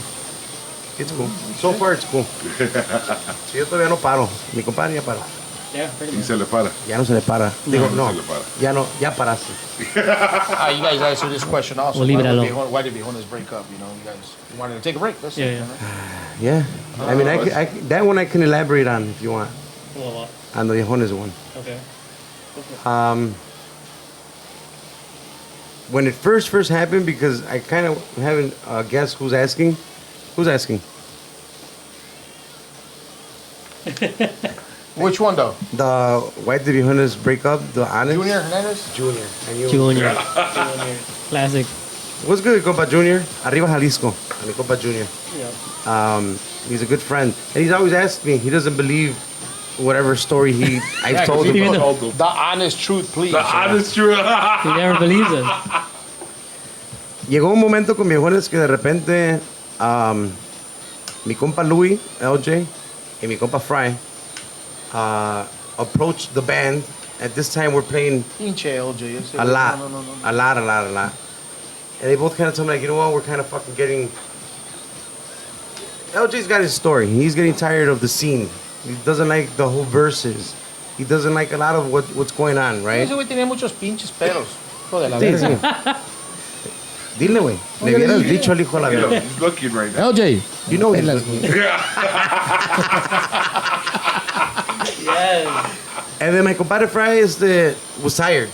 He's literally, well, remember, he started late. He left right. Está bien, Friday. I didn't approach it like LJ did. I know LJ was complaining since the longest. When I said, like, when it started getting there, and I remember Manny was getting that job. Manny Bajo Sextero was also getting a job that was consistent, but would have to sometimes not be available on certain days on the weekend. Y ya había a couple Fridays that it had happened, I remember. So that was also like, oh, you know what? Well, I'm about to get this fucking job, and it's gonna get a little difficult and shit. And we were already kind of having, switching people here and there. And it was just, to me at least, it was kind of like, accordion player. But Yeah. to me, it was getting tiring. The whole switching, like, I'd start over again. Like, I like to have new things in the band. Like, I'm saying, Bijones, at least we had, new songs in the set and whatever. But when you add another member of the band, you're going to have to start back. It's Teach them all the old songs. Yeah, And you can't bring out anything new, maybe just because you have to concentrate on all the old shit. yeah. So to me, it's just like that stopped the whole creativeness for me. And then the direction of where the new stuff was going. Yeah. I mean, this is gonna sound, of course, like an excuse, right? Because we were always very stubborn. O sea, no tocábamos lo que pensábamos que no nos quedaba, güey. Yeah. We tried to take out Máximo Grado songs. We Yeah. did. Yeah. Pero no nos quedaban, güey. So we would just not play them. But it was to a point where I think the creative part for Compadre, for LJ, and ya no estaba ahí, güey. Aparte que pinche LJ is intocable fan, he likes There you go. norteños. Yeah, Sí, güey. I know, he's in talk shit to Norteño you. light. You were talking Norteño shit about light. intocable. So that's pretty much what happened, Junior. To be honest, Yeah. we were switching through accordion players too, Yeah. and the guys just didn't want to fucking restart with. They didn't want to restart again and again. It's kind of what same thing what happened with Real when Gus got out. Yeah, It was just like, who's gonna replace Gus? yeah. As far as the two of them, we were already having this badass sound. So now you know why. Fucking Gus. For the Real one, But the Real one, I know people were asking about that one. and then there was some. There was a lot more. I don't say conflict, but there was some guys that didn't want to stop. But I was gonna type like, "Damn, who are we gonna find?" I don't want to go back to the the teclado tuba, and to find another Pa, pa. exactly, and to find another tuba player of that caliber. Some people are like, "Hey, why don't you get somebody that has learning and teaching?" But I'm like, it's just kind of just take us longer when we were already used to just jamming out. Going up there and Just yeah, doing it rocking. straight. Right. Yeah. Yeah, go Gus back is a was- fucking beast. He's a fucking Oh, he's a beast, fucking man. beast, yeah. So I was like from that Real, and then for this was like switching to accordion players again, and maybe even find another Bajo Sexto player because my compa Manny was gonna go work somewhere else. Yeah. To start over again, I was just like, you know what? I'm just old Yeah, enough. Copa Man, he played with Cazadores. He was like, Cazadores, Cazadores, fuck yeah. yeah. He Yeah. comes from a long line of Yeah, family yeah, yeah. Good ass musicians. fucking Badass. group. Badass fucking group. Shout out to my compa Manny. Saludo para compa Black. Yep. Big shout out para todos los viejones, man. Para Yeah, todos los yeah, viejones. for sure. Pero pues un día a ver si hacemos algo con ese pedo. Yeah. Un live o algo. Yep. We're all still cool. A ver, None of yeah, that yeah, kind of of course. shit. A ver, Jesse, aquí está una para ti, güey. Oh, shit. Yeah, yeah. When you played at La Cueva, Yes. Somebody knows you. hey, They know the truth. did you like it? Loved it. Or who was your favorite performer or I something? loved it because I got tips. And who did you come out singing like? I think it was Laura León, no? Paquita. That was Paquita. Dos mujeres, un camino. pues, se sabe. Era la leona. No mames, man. Who wrote that? Don't tell me. Yeah, Juan who wrote Rojo. that? Juan Rojo. Not LJ. LJ. LJ was Jenny Rivera. That's wrong. Who came up with the idea of GuacPod? Well, technically the podcast. You guys kind of answered it a while ago, right? I came up with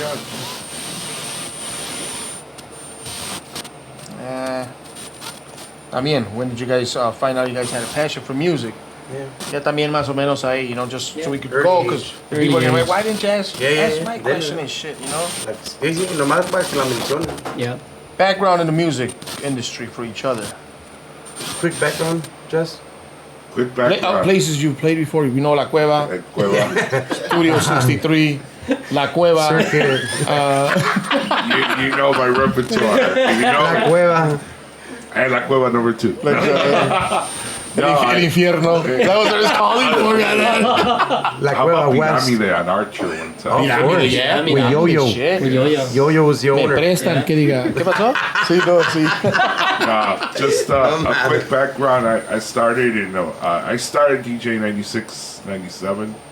In those times, I consider myself a bit professional until 2004. I had other jobs, odd jobs, and everything, but DJing was my passion. 2004 is when I started with Univision. I started with the radio station called La Calle. Pero se empalmó because Univision had owned 4 radio stations. Right. And one of them was La Que Buena. So I always worked in hand with La Calle or La Que Buena. And then in about, I want to say 2010, I started full-time with La Que Buena. But I always worked background. I was always a producer for Univision since 2004. I was always a producer. I was always out on the street in los controles remotos. Right. Driving the trucks. So people remember me back then. That's what I used to do. Then I was just in the studio full-time. That's when I would bring viejones a lot to the studio. Yeah. We would just do jam outs on live on air. And then about around the same time that I started Que Buena is when I was a DJ for them. And then it ended maybe in 2014. My mom passed away in 2013. So yeah, ahí dio la bajada porque estaba faltando mucho. Okay. Just mourning my mom and everything. And then en el 2014 viene la ola de los corridos, Gerardo Ortiz and all that stuff. And la idea de California. They wanted just one programming all across the board, and it didn't work, but it kind of still is. That's how radio is right now, Right. but I got my opinions about radio later on. Pero luego se acabó con La Que Buena. Then I started with La Ley, and I was with them for about 2 years, Okay. which was SBS. Ya en el 2016, I started working for another radio station called Poder, which I was just strictly the voice. Poder 95.5. I remember that. So I used to do There you that, go. Just like that. just like that. And But you sound more manly, bro. hey, You seen her do Cambia, that? sí, sí, sí, sí. pues es que se cambian las Aprietas, voces. aprietas atrás para que te salgas.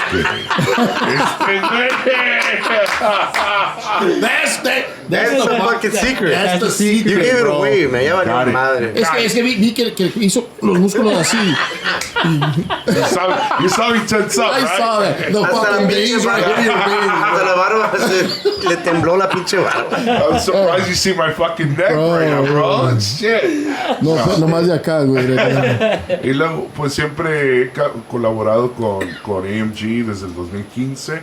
So, se empalmaban todas las cosas. Everything fell in place for you. And it was really good place. And, you know, I'm happy for where I'm at right now. Good shit, good shit. Compa Fry? As far as background, like with bands and stuff, you would say? I would assume, yeah. Yeah. I mean, you and my compadre pretty much share the same bands. We've started since high school. 98 from Kennedy, straight into Banda Azteca. Then it became Banda Nueva Azteca. Yeah. After Azteca, I joined a little small Duranguense group called Los Amanecidos for like maybe a couple of months. Los Amanecidos de la Sierra, No, I think it was de Durango. de Durango. Because they were all from Durango back in the day. Yes. And then Real after that. And then Viejones. And that was pretty much it. Just those 3 big bands in my life, you could say. Okay. That was my musical background. Or at least my professional background, you could say. Same thing for you, Carlitos? Well, Uh, when you joined, you had other No, I groups that you started. joined. When I was about 14, 15, I had a group. Oh, I had a yeah, grupo yeah. versátil back in that day. Played on Industria del Amor songs. Yeah. Shit that I like, shit. yeah. Se llama Grupo Fiel. Fiel. Grupo Fiel. And that's the guys I grew up with, man. Those are the guys. Big shout out. Ojalá que un día puedan ver eso allá hasta San Rafael, Michoacán. Because that's where I learned everything, man. Life. A lot of life and a lot of music. And I was fucking 14, 15. Para Antonio Tapia, para Guadalupe Díaz, Lupillo, para Ángel Díaz, para Manuel Díaz, para Florencia Pantoja. I'm forgetting. I know Ronnie, the sound engineer that's at Guaco. He was one of my very, very first tutors, teachers. Right. So yeah, that's where I started. Then I went to high school, and then we did Banda Azteca, Nueva Azteca, Real, Cajones. So, question: did you guys fueron a like a escuela to learn how to sing, or just les nació and just natural? Yo canto en el baño. Ya aprendió. Oh, ya me imagino, güey. Si así como ronca. Me lo llevo sin calar.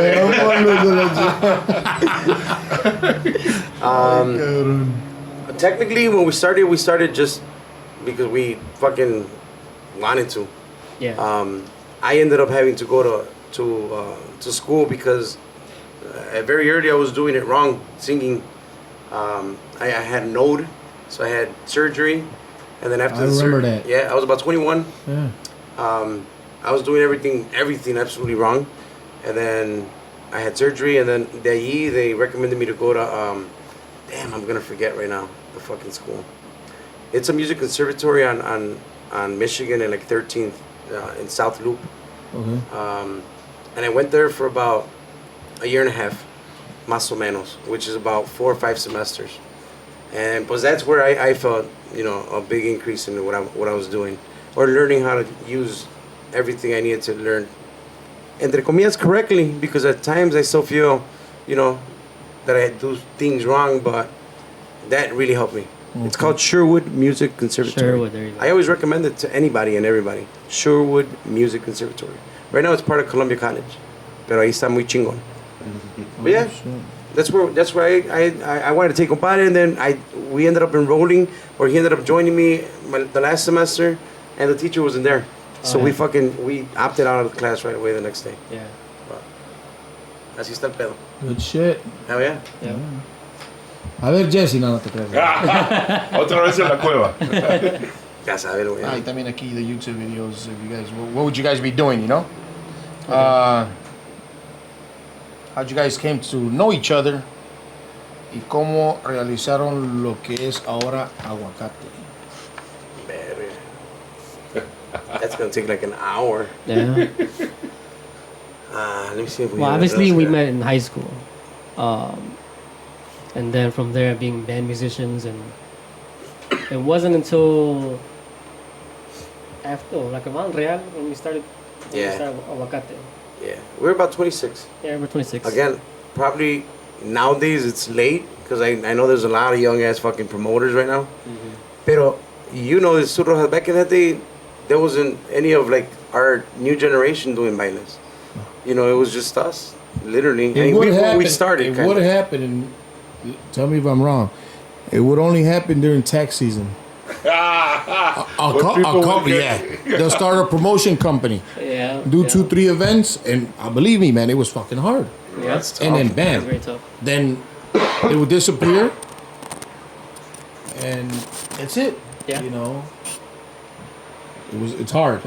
Yeah, I hate to say it, I didn't mean to say it it was just us, but at that time, the circle that we were in, it was very minimal people that were doing it consistently and shit, on a consistent basis. Right.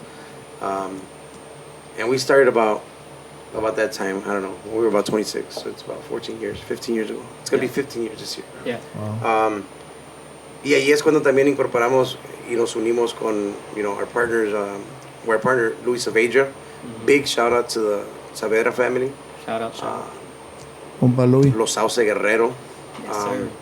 And that's when we joined with, together and fucking we did more stuff. That was because in a very, to give you a quick rundown, at that time, Aguacate had already started prior to that when we did the Marielas event. And literally it was just like myself, Fry, my boy Javi Castañeda was not part of it, but he lived with us, and Fredo lived with us, and we were, and then the Banda Real guys, boom, they were just shooting everything out because we were with Real, but it got kind of fucking good with Real and with the bailes that we needed somebody to be at the bailes. Right. Because we were busy like a motherfucker. Yeah. With the tocadas. Yeah. Tocadas, yeah. Right. So who the fuck were we gonna leave at the door? We're barely starting. We don't know much about this. You know, for us it was gente confianza. You know, mi hermano Pepe, un saludo para mi hermano Pepe.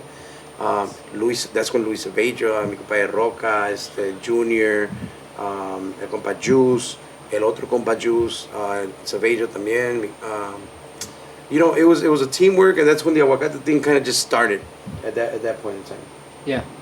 And then the rest is history. It'll take a long ass time. But that's how it kind of started.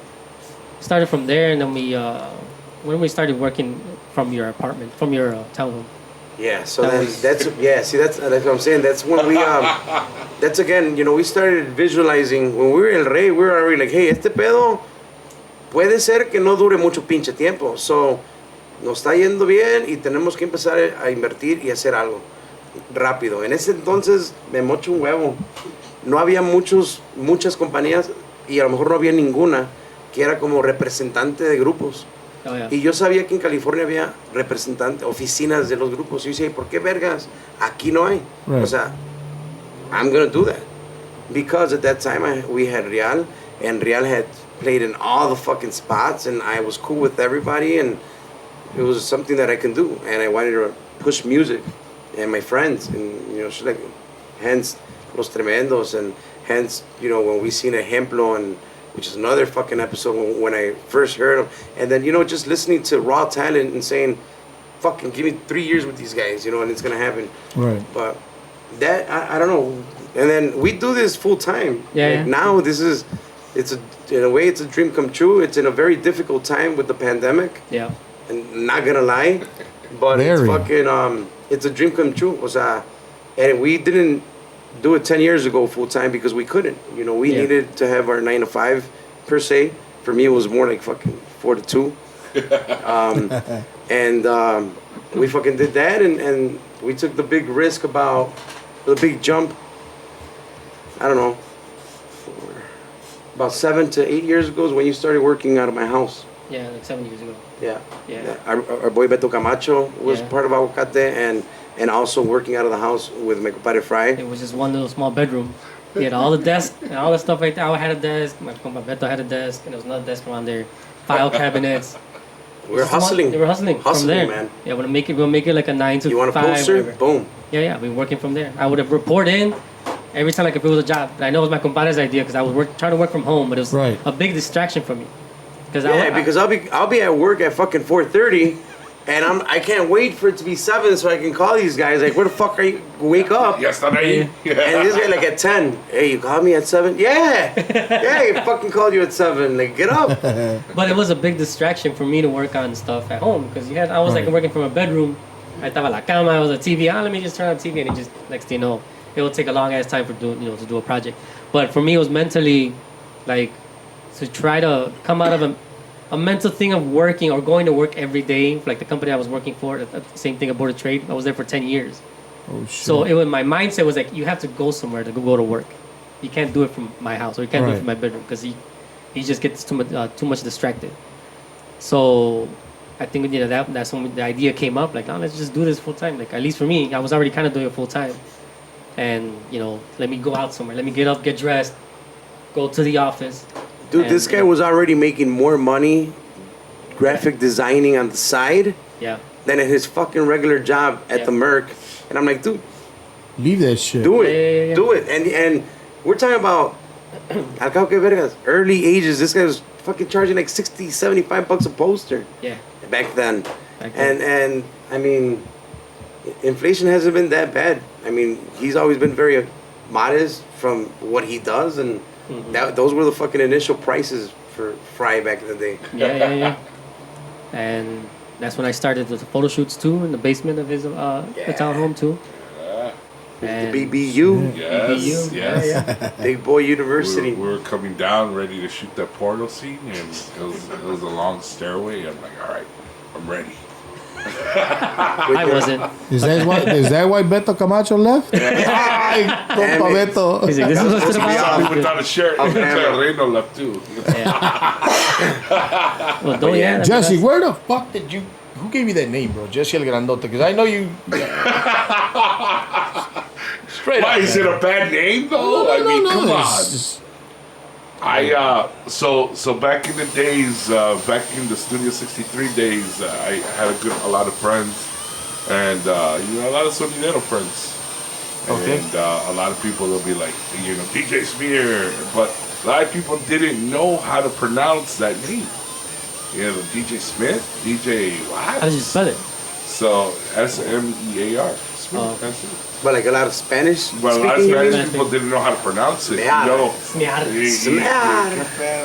And then I used to fucking get the name DJ Embarrado. DJ Embarrado. So I'm like, nah, I don't want that. I That's don't what want it is, that. embarrado. So like a lot of people were like at that time they were using their real name, like their first name and their initial of their last name. I'm like, no, I don't want to be Jesse B. So it's the What's your last name? Becerra. I know, I knew. I was just saying. So that's how you guys think. Nah, so it was just like, so they're like, one time I just announced it because one of my friends would be calling me DJ Smear, El Grandote del Sabor. El Grandote del Sabor. Damn. So he started it? So one of my friends Okay. kind of started it. Y luego en ese día, like, Who was I was it, though? thinking about it. One of my friends, they call him Mix Mendes. And he was out in, he started out at La Terraza on that little second floor of a Yeah, Polo Yeah, Mia. yeah. Arriba la Polo. That's where I met him. And that's where I met a lot of my cumbia influences in that place. Damn. Porque se acababa a las 4 o 5 de la mañana. Yeah, 5 in the True. morning. God damn it, yeah. So allí, después de la tocada, 12, 1 o'clock, es cuando era el mero piquete, and you would go and show up, and party was just starting. Right. So then it kind of clicked one night, because I'm like, why don't I just put Jesse El Grandote? Plain simple. So this was from back 2000 and what? 2003, 4? Holy 2004. shit. And then I came on the radio, I already had the name Jesse El Grandote. So I'm like, I'm just going to be called Jesse El Grandote. And that's how it started. Yeah. Compa Fry, a ver. It's better than smear. What? Pues, That is I know pretty fried, yeah, like fried chicken. What? No, Fry. Yeah, what? Fry started in high school with my compadre Gus. Shout out to my Say compadre his real name. Gustav Mierdovic. We had like some stupid little thing in my health class. I got together and say name your favorite food starting with the first letter of your last. And I said fries, and my compadre started laughing. And then there was So it's not fry, it's fries. it was fries in the beginning. It was Hey. fries. No, So it was hey Then you guys, cut it. it's fries. Fries. No, it's like this guy's like Diddy. ¿Cómo estás, Yeah. Price? It always evolves. It was fries, and then there was a senior. When we were a freshman, there was a senior que le llamamos fries. Oh, you're right. And then my compadre was like, no, you're going to continue the legacy. Fuck that, you're the next fries. I'm like, oh, I hated it. Freshman, sophomore year, I hated the fucking name. And they just kept spreading. Oh, this guy's fries. Fuck you guys, Junior year, I started getting used to it. And then senior year, I was like, no, call me fries. And then it evolved to like fries somehow. And then everybody was easier. Like, oh, fries. Y ya, se quedó ahí. Nunca te llamaron papas. Oh, all the time. Papas con ketchup. I would think it was like Pancho's thing. He used to always call me papas con ketchup. Everything you need to know about fries, I've been called. So, but I mean, at the end of the day, that's what everybody knew me as, and I was like, all right, cool, man. It's easier to remember. No one knows his real name. Well, not too many people. Not many your people. real Francisco. I was gonna say it was because of Francisco. Or, No, it was pero it was from high school. Yeah, and I remember one of my best friends, his family. Like I used to live near. I used to always be there. It was like second family to me. And years afterwards, somebody said my name, and my guy's mother was like, "Your name is Francisco?" I'm like, yeah. They're like, "I thought your name was Federico or something like that." I'm like, "No." I'm like, "No." It's but it's just to kind of show like everybody knew me as Fry like that. So it just kind of stuck. Now it's Fries. Y mi compa Carlitos was Carlos. Kool-Aid. Carlos. Kool-Aid never stuck. Kool-Aid. Kool-Aid for freshman year. Yeah. Pero was it? Kool-Aid, no sé con Kool-Aid, not Kool-Aid. Not Kool-Aid. Pero nada, fucking Carlos, not Carlos. Fucking Carlos. Fucking Carlos. Fucking Carlos. That was It's always a fucking in front of that. Carlos or Carlitos, actually. Yeah. A lot of people do call me Carlitos for some Carlitos? reason. Yeah. Yeah. Best place that you could imagine. I mean, not the best place that you can remember playing in. Okay, you left the fucking stage saying, "Fuck yeah, this was the shit right here." Yeah. There's probably a couple of them, but que tú digas. My first was La Cueva. about 20,000 people at the Aragon. It was called Cayetón. Oh yeah, he's laughing, bro. They caught it, man. I didn't catch it. Oh, you didn't catch it? I didn't catch it. 20,000 people Cayetón at the Aragon. 20,000? 20,000. I think it only fits 7,000. Pero habla con el negro. No, Oye, sí, negro. Yeah, you're right. Cassidy, pero habla con el And they negro. don't put tables. They don't put tables and shit like that, right? For those concerts, they don't, right? No, it was all. It's just open. This is back in the day. I probably fit about 40,000 then in shit. One in recent memory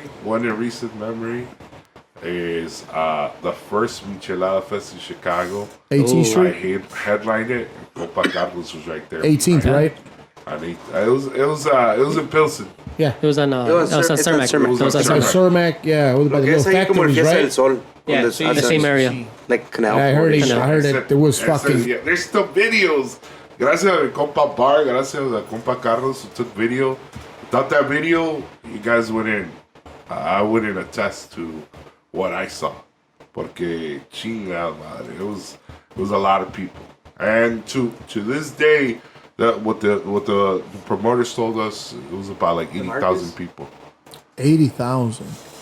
No, es que veías todo la Yeah, it was, gente hasta- the whole block. From Morgan all Yeah. the way to Ashland. Y veías la gente y no se acababa. And they were just packed like sardines. And that was one One of the of first, yeah, and it was the Michelada Fest. yeah, It was like, micheladas. So that was one of the best. that they times. ran out of beer. I remember that shit. They ran out of micheladas. They ran out of And micheladas. dude, Yeah. Damn, yeah. Compa Fry? I would have to say the Compa same. Price, I mean. Yeah, there you go. No, that's never gonna go away, huh?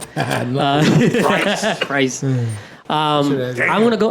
There you go. I didn't think I was gonna I do should it. ask that question first, goddamn, right?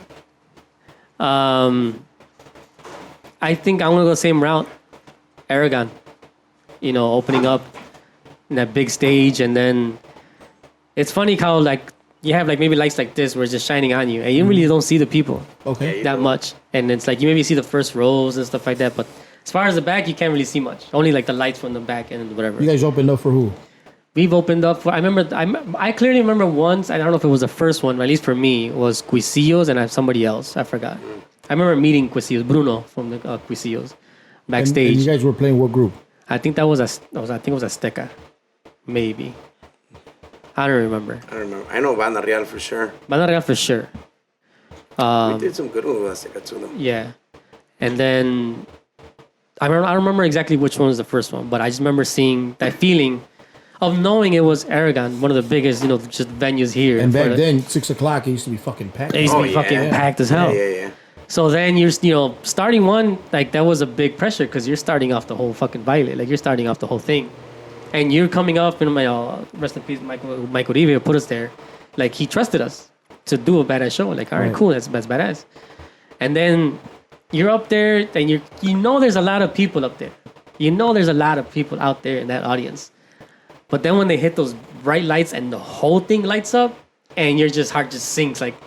Holy crap, that's that many people out there looking at us play and hearing us play. And it was just... And singing. And Singing singing, with you guys? yeah. Damn. And Okay. one of the probably one of the best ones was the Viejones one. Well, I know it's not our song, but it was Que Me Lleve el Diablo. We started playing and the people just started singing back. It's one of the best feelings ever for a musician, I think, in my opinion. Even though it's not your song, of course. It's a cover, but you're giving that energy off and they're singing along. That's just like one of the most unforgettable feelings you can have. But venue-wise, Aragon was probably like my best place. There we go. Yeah. And small venues? Small venues, El Rey, probably. no, actually, I think it was more Merendero. I used to love the energy there. Good ones too. Second place would probably be, was it La Quinta that we used to play outside? The one on No, Ogden? like La Quinta. No. What's the one on Ogden? Yeah. La Quinta. That was La Quinta too? Yeah. Just Ogden that. in Oak Park. Oh, yeah. Pardon, Ogden? Okay. Like just like the energy. It was a small place, but man, they were And right there wasn't even stage. It was floor on It was floor on floor. floor. Yeah, They were right in Little front of you. corner. Yeah. They made a stage later. Yeah. But in the early Quinta days, ni madres en el piso. And it was like, yeah, there was the start of those little small venues coming up. Yeah. And you had like a different feeling from like any other baile, like European or something like that. Yeah. And it was like a small venue, like more people your age, and just kind of jamming the hell out. Yeah. Different vibe, Right. you know. Not a lot of VIP, you know, standard like, oh, I got this VIP. I want to. It was about going there, dancing, and just having a good ass time. Right. Those are the kind of venues. Those two venues, I think, smaller venues. What's up with you, Carlitos? You know what? A really, really good one for me that I, to this day, haven't forgotten, thankfully, is Banda Nueva Azteca playing at El Grito. I just don't remember what year, but there's video of it on YouTube. Because we were coming back from like Kansas or some shit, and we used to have a bus. You know, we used to have the big bus. I remember that. And we were estábamos ensayando from like Kansas directly to Grand Park to the Portillo band show. And I remember we played and hicimos un desmadre. O sea, that was memorable because the people thought we were famous. They thought that we were fucking somebody Because of the big. bus. Something on the bus. Yeah, yeah. And we're all fucking siempre bien Decked out, vestiditos. yeah, with your suits. And we were the modern banda then. Like, we were the young fucking guys. There was no other, I mean, I dare to say that there was no other, like, it was almost all high school American fucking kids. Yeah. You know, Mexican American kids. No one else at that time. That was at least in the fucking scene. That was a little bit right after La Banda. We were talking about it last time we were here. The Zacatecas. Villanueva. Yeah. That was right after that, right? You guys Yeah. came in, yeah. Yeah, because when we did the Nueva Azteca, which is a little later, that's when we got, nos juntamos con Sugar Yeah. and his brother, and we did Nueva Azteca. Right. The Nueva kind of with the whole Villanueva Yeah. playing it. But they were Tecnobanda, and the Villanuevas. And, you know, we were trying to do a Banda de Viento at that time, and it was working. People were fucking digging the fuck that we were young as seniors or just graduating, and it was that new shit, I think. Right. It was cool. So for me, it was Patrullo Bancho, El Grito. I don't remember what year. It's Yeah. on YouTube, though. It is on YouTube, yeah. It's badass. Nice. That was my favorite one. We did it. Well, you guys did it again after that, no? Didn't you guys do it? Again? We did it like 2 or 3 times. 2 or 3 times, El yeah. Grito. Yeah. Thankfully too, man. The first one, I think that was the only one I attended to. The first one, Okay. because I remember I was playing trombone at that time, and I hung like the Mexican flag. Like we were just proud. We were excited as hell to do that, and Yeah. like any other club, it was different. But this is like, no, this is downtown. This is Right. Grand You Park. literally, we were like 19, 20 years old. You know, Yeah. traveling on a big ass fucking coach bus with 12 beds that we made. You know. I remember that fucking bus. Yeah, man. yeah. We bought that bus Went to go play to to Iowa. Des Moines. We went to Des Moines. Yeah. Hell yeah. We fucking went everywhere. Des Moines, we were fucking with Intocable for 2 weekends. We were active. You know, we were, like I said, we were 19, younger. Well, we were 19, but like Fredo, shout out my boy Fredo Flores, he was 16. 16 to I remember fucking he like, fell asleep in the chairs. yeah, he was young. Robert, That day at the at Tayawa. Tayawa Taller. I got school tomorrow, so what? So there was a lot, way. But that band show one was cool because it's something that we wanted to do. You know, we wanted to travel. We wanted to have a bus. We wanted to llegar en putiza, güey. Estacionarte y te das el pinche lujo de Unload. just go straight to yeah. the Pacholo band show. You're from Chicago. Honestly, I was from Little Village. I didn't even know what the fuck the Pacholo band show. No, tocar ahí. Okay, vamos para allá. You know, at that time, I didn't appreciate that it was a Pacholo band show. But, you know, you see it now, you're like, fuck yeah. Yeah, I yeah. fucking I rocked that shit like Yeah, 3 yeah. times and shit. Yeah. So that was one of my favorite ones. And a lot of Garibaldi was great Garibaldi memories for me yeah. too. With Banda Real, with Azteca. Yeah. I mean, ahí sí hasta el tope, you know. So a lot of good shit. But that Patrullo one, for some reason, stays in there and shit. All right. Now here's a question that's just coming out for me, man. Bah. Local groups. What local group ustedes piensan que right now it's fucking hitting either norteño with sax, norteño, sierreño, there's about 300 of them. Norteño with tuba, and you know, Which one do you think it's like right now for you guys? I mean, cada quien, you know, because there's a lot of fucking groups that are fucking good in Chicago. Oh, yeah, A yeah. lot of fucking groups. Good ass talent, man. But you are know? you asking what's our top favorite right here? The yeah. local talent? Uno norteño with sax. Oh, man. You know, I know you're going to have like 2 or 3 because Yeah. you also. you I'm know. going to say 3. Pero que digas tú, you know, like this one, and then go with norteño with tuba, and then go with sierreño if you guys have one, and then one that plays corridos verdes, you know. Right. Man, Damn. I don't think Jesse knows those. None of those groups. Right, it's true. Come on, it's true. DJ Smear. Right. I got put on with Secta when we did the GuacPod over here, and when they came. He didn't out. really know Secta. So I really Yeah. didn't know Before Secta, that. and I got put on. I'll say that. So you put out? They didn't put out. So what happened? Not you didn't know secta. Yeah, I'll do Secta. But you like Secta. I like Secta. Like that's more- the norteño with tuba. Okay. Yeah, like I like their vibe. Another one, man, it's just too many. I'm a big fan of Grupo Bajo Llave. You know, guys from Rockford, man, le echan ganas con todo.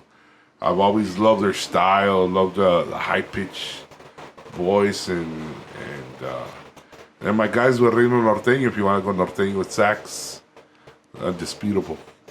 Old school. Old school, exactly. So those are the little in my head. And Those are the sierreño, little tiers. güey. What about sierreño? Sierreño, you know, I was jamming out to Los Leos in Chicago recently. So I was hearing a couple songs that came in through que pasaron por mi rancho, and shout out to them. I think Los Leos. I don't think they get enough recognition, que digamos.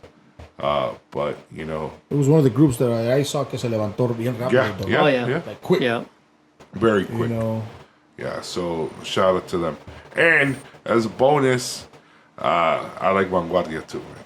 Vanguardia, but they're on a different level where they want to. The Vanguardia from before, the Vanguardia now. Oh, wow. Before, Before. yeah. Bomba Fry. Well, besides our groups, that work with us, shout out to Cascabel, shout out to Saxteño, which I love their sound. I love Cascabel's sound. I love Bajo Llave sound. They remind me of like a younger, like viejones kind of style, like more, not much as corridos, but nice little rancheras and stuff like that. Like I like, Yeah. stuff I like. Shout out to all my guys, and but besides our Make groups, Fofo cry right now. I know. I think he's crying at this moment. besides our groups that we work with, I say, like, I'm gonna say the same thing. Vanguardia is up there. Like, what Vanguardia is gonna do now? After their interview that we had with them, I'm like, I can't wait to hear what they have. Oh my. Vanguardia now? Now, Okay. I think they have a really solid group. Norteño with sax. I mean, I'm gonna go with classic. I'm always gonna be a Reino fan, and I'm always gonna be an Eroes fan. And as far as Sierreño, I've shout out to our guys from that we had on the GuacPod, Los Orejones.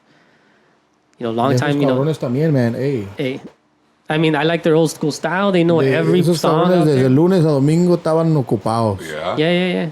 And it was, And they have the Good experience. shit, yeah. And they have the experience right now where you could just tell them, hey, you know this song? And they'll know it. yeah. They're like, and you can just jam Or out to improvise it. Pues And improvise. esos Yeah. son los buenos músicos where you Yeah. can improvise. Yeah. But yeah, those are my picks. Compa Carlitos. Man, that's just a fucking. I'm going to go back because you're thinking about more groups. Yeah. He's looking him up right now. Famous groups from Chicago. Hey, this is gonna sound fucking cliche as fuck. Hey, Siri. Yeah. Pero,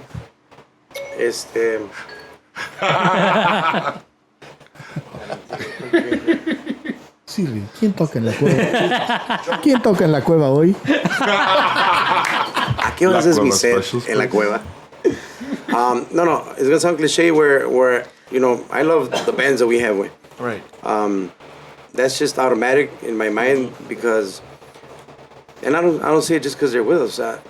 You have them for a reason. Yeah, Fucking musicians, exactly. right, Yeah, exactly. yeah. Right. And Cascabel, Saxteño, Bajo Llave, fucking, we love the style. we see where the fuck it's going. We've been seeing where it was going. Aparte de ellos, en Cierreño, mi respeto es para absolutamente todos, obviamente, ¿verdad? Los que no voy a nombrar, no es nomás porque pinche Rojas me diciendo si hago un baile, ¿verdad? Si hago una Ya fiesta. para que me dé ideas para cuando hagan Mariela. Tenemos los mismos gustos, güey. Me encanta La Plaga. Me gusta mucho La Plaga. Shout out to them. I remember seeing La Plaga for the first time on YouTube, and I just fucking jumped on them. Like, when we were at play. Fucking little kids go like, Yeah. Oh, yeah. Hell yeah. Shout out, because I seen them with my guys from Estilo Sucio. They were Oh, yeah. they were Sí, posting sí, sí, them, sí. and that's where we seen them from.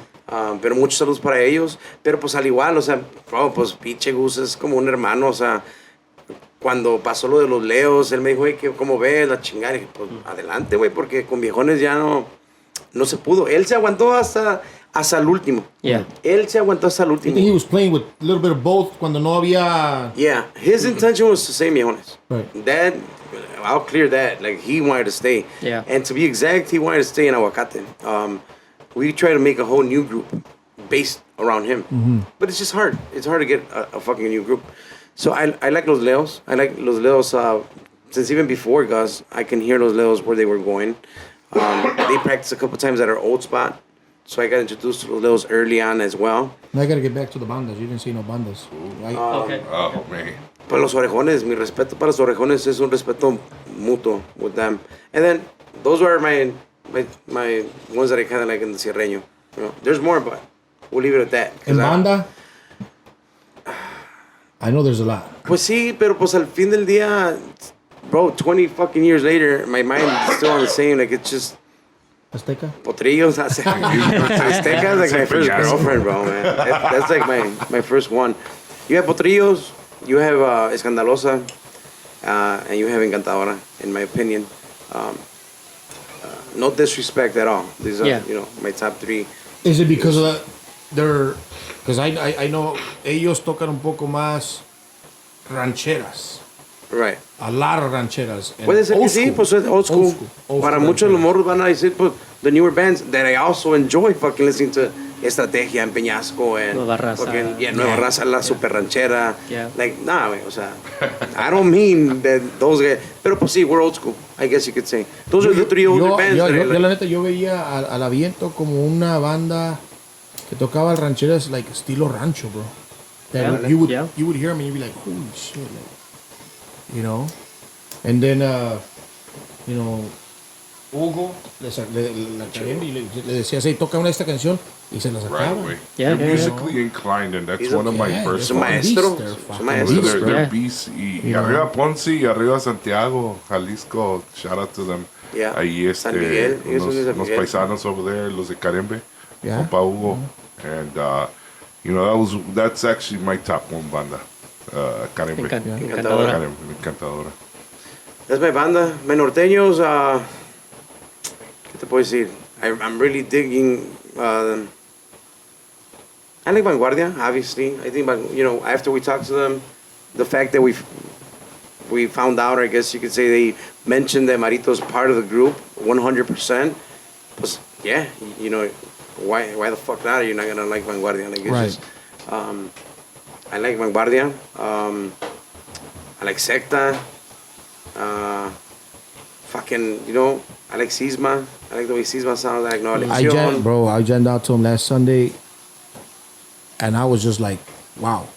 Yeah, shout out to those guys, man. They We've jam been out. knowing Angel's a motherfucking Oh, yeah. baby monster. He's a monster, man. Yeah. Yeah. Oh, yeah. Shout out to them. La Nueva Elección, guy. I mean, todo el nuevo ejemplo todavía está allí, dándole. Everyone's just cosechándole, güey, dándole. There's a lot of fucking groups. But in Angel, Chicago. and that's just them. Angel had a norteño called Lección. Now, La Nueva Lección are the same people? Though? No. No, it's just it's just different. otro pedo. Yeah. No, That's yeah, different. totalmente. La Nueva Elección is the old ejemplo, guys. Yeah. Pretty much. Okay. With Boo Boo. With Right. Boo Boo. Yeah. So, but yeah, and there's, Secta came hard. Secta came really hard. Really hard, bro. and look at, this is what we do. I mean, we've been doing the whole music thing. I know we're having a great conversation about it, but I also know there's a lot of new fucking groups. Like, I don't want you guys to think that we're oblivious to the fact that there's more. I mean, believe me, I've heard that there, other groups that are come up on the timeline, come up in the feed. I know Cabros is hot right now too. Yeah. I know Naranjos is there. I know Carnales is there. Yeah. Dude, like, we know all you guys, bro. Believe we're gonna eventually have everyone on this motherfucker because at the end of the day, this is Chicago and we see everyone. We do with no kind of negativity. O sea, I respect that. There's a tons of fucking group. Pero pues ahorita those are my top groups. Am That I I like. I jammed out last Thursday to Le Mans. Le Mans? Oh shit, yeah. Le Mans. Yeah. Hey, I'm not gonna lie to you, man. I mean, I know Those are them some beats too, man. No, hell yeah. from back then, Right. Yeah. and they Bro. jammed out for 2 hours. Yeah. And obvio que la gente they're gonna sing what people want. Repitieron una, those two, three songs, but these are songs that you come out to a fucking place and you got norteños and these songs you don't hear. Yeah. Shit, I was tripped out. La Yeah. pinche voz que tiene este cabrón, no? Pues, Oh, hell mis yeah. respetos. Unique voice. Yeah. And not it's kind of pointed out, like, as far as, like, the Sierreños out there are a bunch of them. To be fair, I don't want to say, well, I don't want to put them into any kind of category either, just because me that I don't go out a lot, I haven't heard any of these bands live. Yeah, that's the other thing, man. Which to me, I can hear them on YouTube, any day or Facebook, but it's not the same as being in there live, hearing their whole They've set. asked us, hey, what do you think of this? But I haven't heard of live way. I can't really tell you. Yeah. And it's not like, we don't want to, it's just that we're not out there, jamming out to these guys. Like, we just haven't There's a gotten lot out. of new groups now. There's a lot of new groups, yeah. This is me and Frank being cautious as fuck. But very honest. O sea, we know what's really going on with the new groups, and we fucking respect the shit out of it. Yeah. And I think va a haber un chingo más de grupos, güey. Y se va a poner aún hasta más, con más musicada. Yeah. But of course. the ones that we've known of, the ones that have, and obviously the ones that we named are the ones that have been around longer. Yeah. And that's why, you start hearing La Macicés más con el tiempo y todo ese pedo. Norteño Sax, fucking Reino, güey. Reino. That's it. I mean, not that's it, but Reino. Yeah. Everyone else is cool as fuck too. Yeah. But Reino, I mean, if I'm gonna hire somebody for 6 hours, Great. Norteño Sax is Reino. Okay. Yeah. That's it, right? Good shit. That's all the genres? That's all the genres. Yeah. Well, yeah, because if I tell you que versátil, you're gonna go with Los Temerarios, güey. Grupo Fiel. Grupo Fiel. Oh, yeah. ¿Cómo andamos por allá? Un grupo versátil, no secreto. Vemos a todo. It's good? I threw in like 30 of them. A ver, una pregunta with the crowd over here. Young Bucks. A ver, aviéntese una acá aquí nomás, algo diferente ahora. A ver, compa, anda bien moto la verga, pero... A ver, una rápido. Que le salga, que sí que le... What's the what? Scariest? What's the scariest gig that we've ever done? For Sketches? Oh shit, sketchiest party that I've done. Oh my god, too many basement parties that you go all the way to like 59th and Mozart, and there's like four guys only. You're like, That's where Rojas lives, no? yeah. It was probably your house. Did you play? I did, yeah. I had to. Did you all dance together? No. No, but Were they standing by the wall? yeah, they're just jamming, standing by the wall in the little dark corners and stuff. Sketches, I think within time when I started, yeah, I would get into the sketchy situations, but now within time you get a lot of experience, and you know how to weed them out once they call you, and when you're like, it's just a house party on the 3rd floor or in the basement, you're like, I'm busy. But you know how to weed them out, Right. Okay. Compa Fry. Sketchiest, I mean, I can't pinpoint any one specific. La Cueva. Like, no, we're not playing that Cueva. Thankfully. Sorry, Jesse. Cuando salió la trailera. It's a little eerie when you go out to these rancho parties and you're just out of the bufuk. You don't know where the heck it's going, who's there. who's playing, and I remember, I think it was at Azteca or Real, when it was out in the rancho somewhere, more guys and women in there, and we were just not used to like people just popping out with guns and shit, and we were just playing, and then just some guy goes, clack, clack, clack, just lets it out without any warning, and we were just like, holy shit, like that. I think it was my first time where I was like, what the hell is going on? Is that a gunshot? Yeah. But I know I wasn't gonna go to that extent where somebody's gonna get hurt, but it's just like, what the hell, Sacó de onda. Yeah, sacó de onda. But as far as like really sketchy, I mean, there's always little sketchy places, maybe in the hood. Really in the hood, you're trying to find parking, and you're parking like at the end of the block, and you don't know who there's around there. Right. So that's about it. I think for me, it's fucking Boston. Oh shit! I hated playing at Boston, way. You really like going up them stairs, bro. Oh, that was one. That was one. Fucking 3 flights of fucking straight incline and shit. The kids se persinaba all the time, bro. That De la banda. Era alguien de la banda. Was it Escandalosa? One of the Well, Escandalosa. Viento, yeah. Well, But I didn't like it because Little there's no... Copa's not gonna know about Boston. He's No, the one he that's the Well, no, but hey, that was my sketchiest because Yeah, there yeah. was never parking way. Oh, yeah. So when you yeah. had to Because go it was look... free parking back then on 26th Street. Yeah. So when you would go look for know? parking, you had to park in these fucking Side little, streets. like 27th, Yeah. 25th, and you had to walk a block, bro, and they Yeah. were like, no, man, like, I'm fucking straight. Yep. Y antes no había Uber, where you could just show up and Nah. Yeah. No. drop you off. And when you have cell phones back then, so if like something happened, like you couldn't text like, "Hey, come help me out." They just We beat wouldn't my even- ass over Yeah, here. Yeah, the good thing- mira, lo bueno que era, they're asking each other, ¿qué le pregunta, güey? ¿Qué le pregunta? A ver, compa, what's up with you? Massachusetts. Una preguntita acá buena. What's your greatest accomplishment as an entertainer? Greatest accomplishment. Greatest accomplishment right now is that I could say that I'm from a little village and I was on the radio. People know my name. People know my persona, my personality.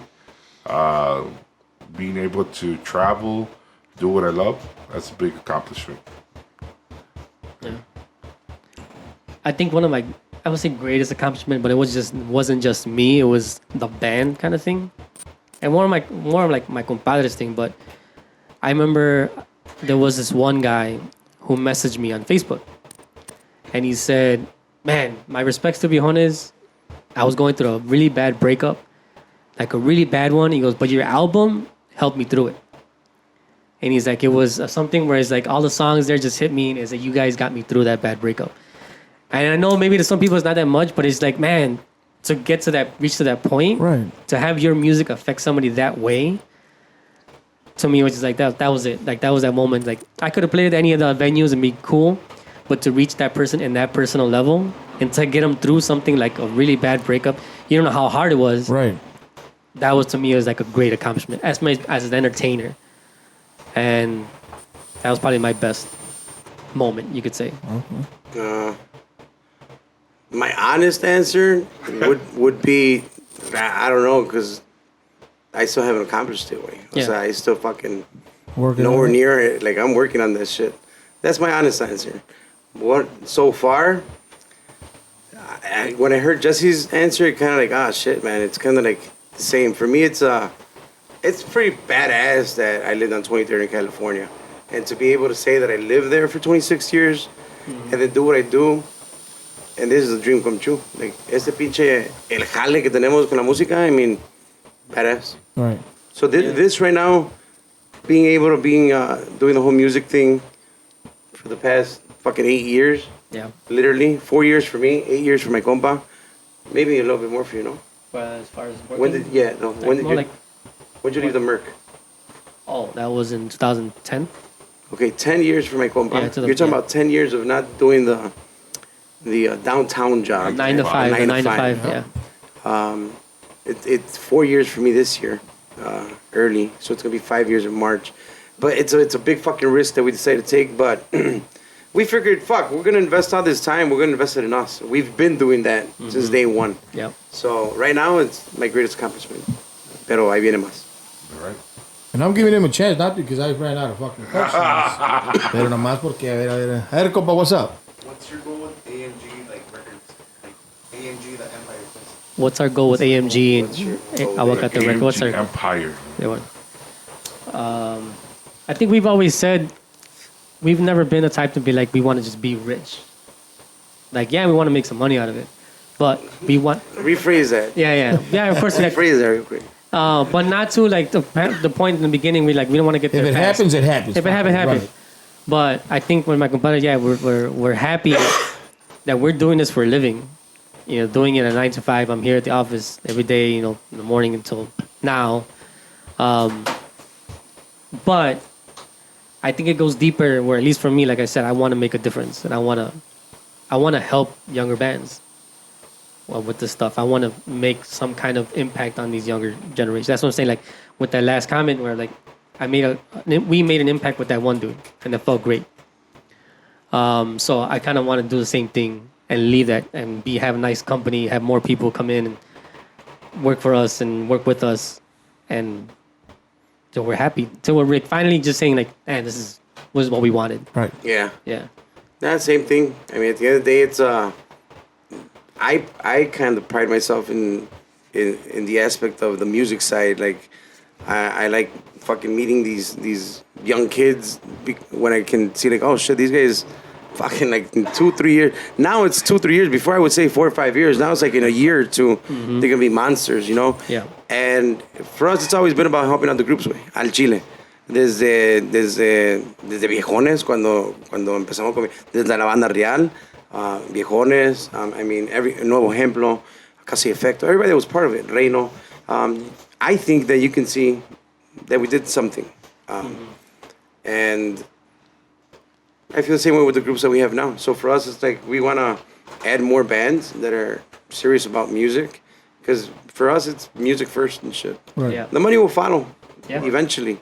Because, you got to polish that music and make the music sound good. Good music fucking doesn't really die much, Right. Hence, we're still fucking listening to the same fucking guys the last 29 years or more. It's good music. So, yeah, that's kind of what we want to do. Music. Good shit. A ver, compa. Last one over there or no? So, what are some things that you would hate at gigs? Some things that we would hate at gigs. That they couldn't smoke. Number one reason. Some of the places like Popo posted up on social media. Some places that they don't serve liquor or to To the musicians. musicians. That same thing applies to bands. One thing I irked. Some place in Melrose Park on North and 9th. In banquet hall that you gotta go through Rose like all banquets. these stairs. That's like you and 3 everyone. flights of Yeah. stairs. Now, mind you, it's fine for the guests porque no tienen que bajar, but like hauling equipment that takes you an hour just up the stairs. Like these speakers aren't heavy. I mean, they're not light. Right. They look small, but they're heavy. So just hauling everything up and down stairways or stairwells. Yeah. I remember Compa Louis' wedding. That was a bitch because the door was right here para entrar. Pero cuando llegamos, they're like, you can't use those doors. You're going to break those glass. You got to go all the way to our loading dock. You had to go around the building. And I didn't have wheels, bro. So we had to carry everything. Wow. And then they were just long hallways, man. And you're like, okay, so that setup and breakdown was about at least an hour each. Shit. Just carrying shit.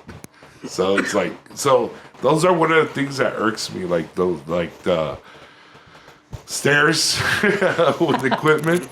Sorry, compa Bola. Sorry, because Bola and DJ Memes, and I'm pretty sure DJ Whopper goes through it sometimes. Fuck yeah. You know, Fuck yeah. Yeah.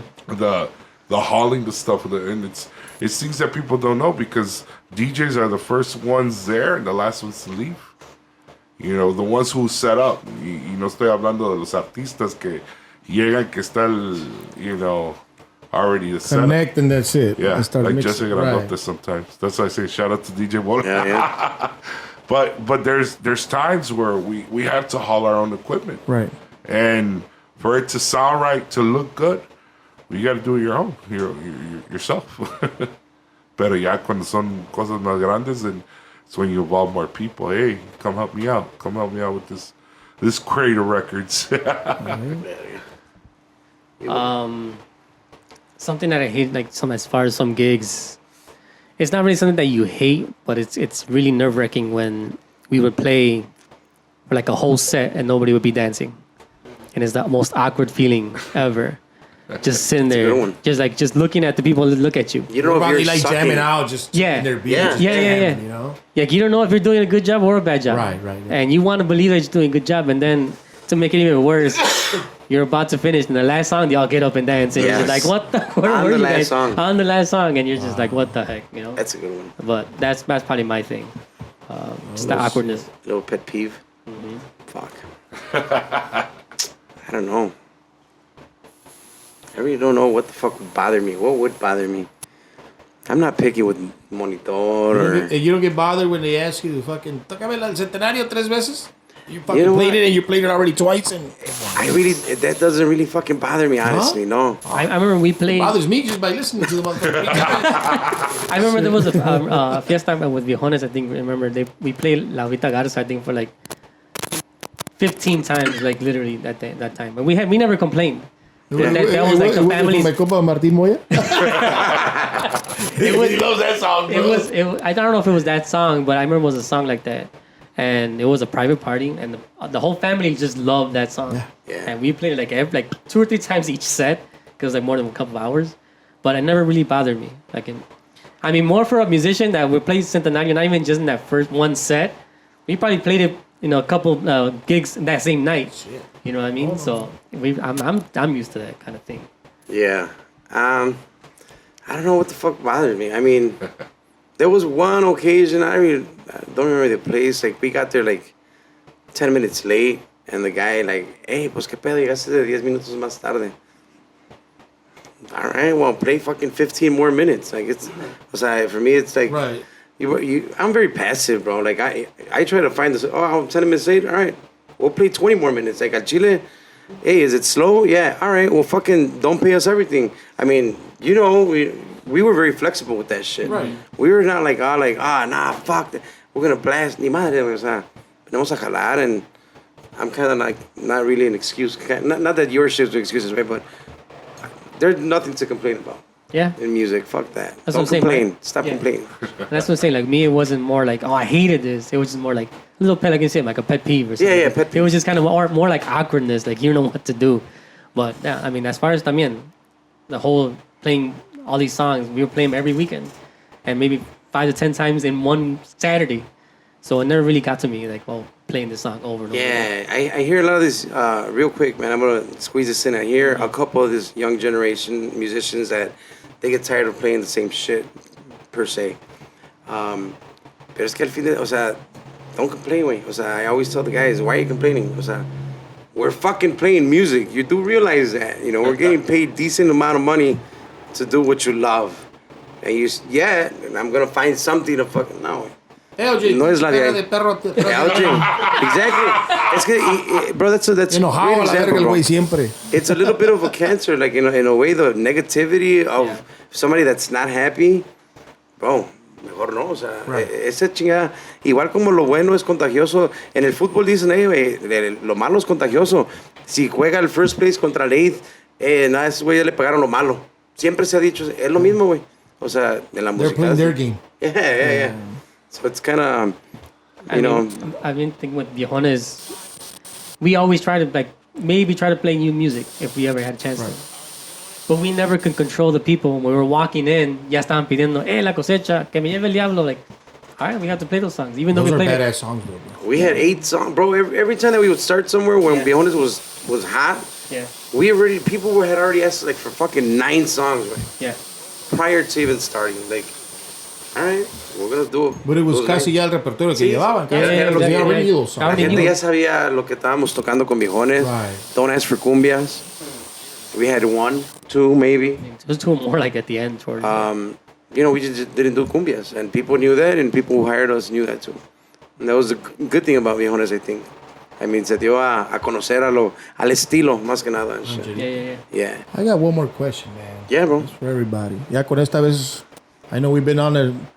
¿Cuánto llevamos ahí? Timekeeper. 2:15. Yeah. Oh, okay, okay. Entonces falta otra Ah, media we're hora. good for another hour. A ver, 2 hours and 15. like, what do you guys think? And I'm gonna give my opinion on this one too. Yeah. From, we're in the pandemic right now, and the fucking little parties that are going on. I mean, what do you guys think about that shit? Like, especially now that Wednesday is a fucking lot. Yeah.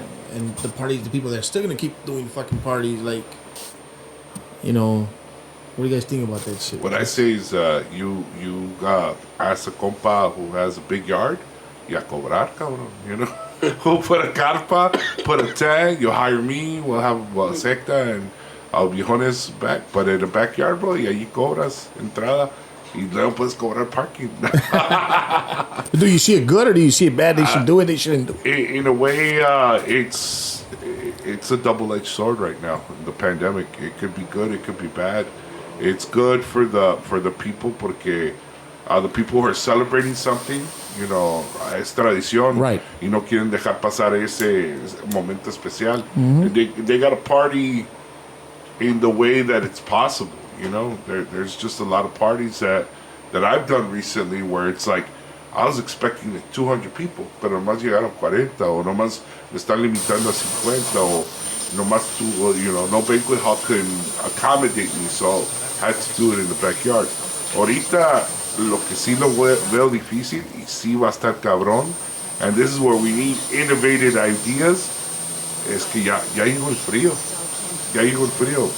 We can't do it in the backyard unless you got money to put a tent and heaters, porque todo eso cuesta dinero. But you're okay with people having parties, then, is what you're saying. In a way, Can't say yes or no. that is, I'm okay with it. I'm okay with it.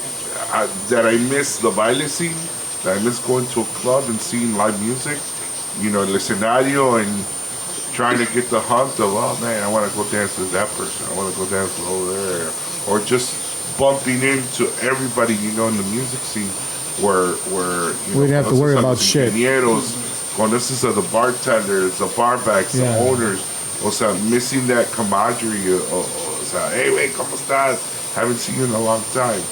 We felt it when we had, that fundraiser over there at Canton, and we saw a lot of people that we haven't seen In a while, in fucking years, and right? Pajavi, rest in peace, where, that was one of the fewest times I've been out in this whole pandemic time. Yeah, that's the only Especially time. in a public setting. That's the only time I've been to Canton. ¿Vale? That's the only time I've been there. Yeah. And that was my first time there, pero cuánta gente no hemos visto del medio that we haven't seen in years. Yeah, like true. Compa Ruben, the sound engineer. He was there, and right. just a lot of familiar faces. We're like, Right. man. Like Compa Ulises from, what was it? Arriba Chicago. Arriba Chicago. Oh, yeah. I haven't seen him in haven't so seen him many in a long years, time. man. You're like, And whoa. he was there, yeah. Oh, wow. So that's what I miss, unfortunately, with this whole pandemic.